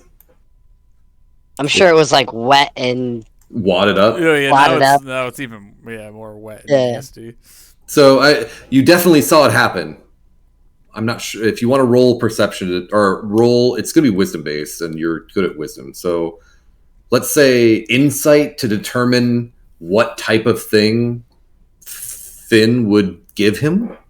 Would that make sense? So you're like Sure. you're like banking it against Finn to think about what paper that could Well, be. like a 26. So I'm gonna say you have a sneaking suspicion that was your paper. so I'm gonna Because bet. why else would you have paper on him at all? Right? Now that I'm kind of confused after I just prayed and saw this, that I feel like we're the heroes, and I see this, I'm gonna bend down and pick it up, and I unroll it, and I see the smudged writing of Paylor on there, Of yourself. and I kind of like sigh a little bit, and I look up at Finn, and then I just put it. I just smile. I just put it back in my satchel and just brush by you without looking at you, and walk out, head for the door. I giggle and just follow behind.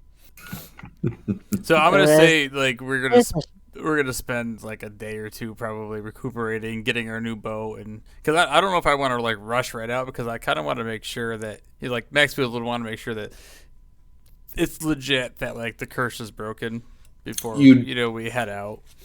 From the previous statements, knowing that you are wise, I would say that you would think that you'd have to be there about a week, because everyone kept saying they're about weekly attacks. Oh, yeah, Sometimes longer, perfect. sometimes less. But you definitely would make that connection, because it's not about intelligence. That's just about like, oh yeah, I mean they said about a week, so yeah, sure.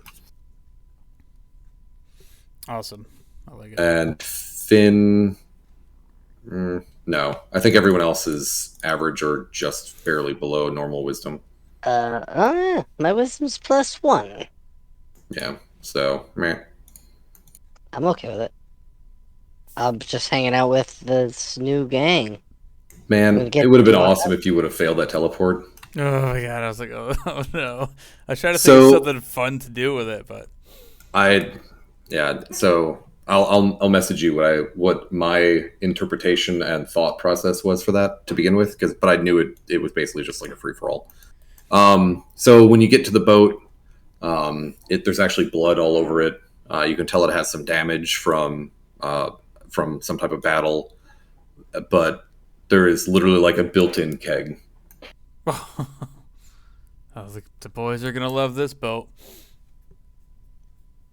And after 7 days of chilling in the town and eating and drinking for free from everyone who has ever even heard, and your name is spread far and wide, the curse never seems to occur again, and they eventually clean up the jawbone and actually put it back now as a mark of honor.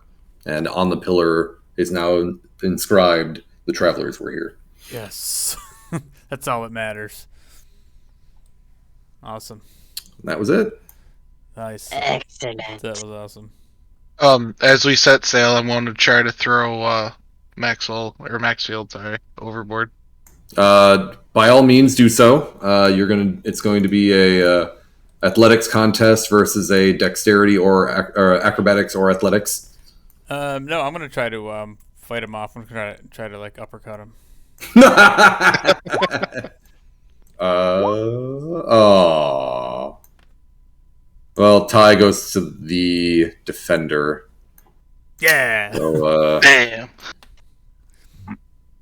nice. So as you do that though, Kayla, like I shrug back and I go to like uppercut you and I knock your mask off and you're standing there on the ship in front of everybody and everybody's staring at your face now and they're like, "What the fuck is that?" Oh, that's awesome. Oh, What do we see? What did your face look like? secret. Okay, Mike didn't pick that up. You see, just a bunch of hair, some yellowish eyes, like completely covered in hair. Definitely not a human. Nice. And I pick up my mask and put it back on. Just like sulk away. Because it didn't change anyone's opinion. It's about being true to yourself on the inside.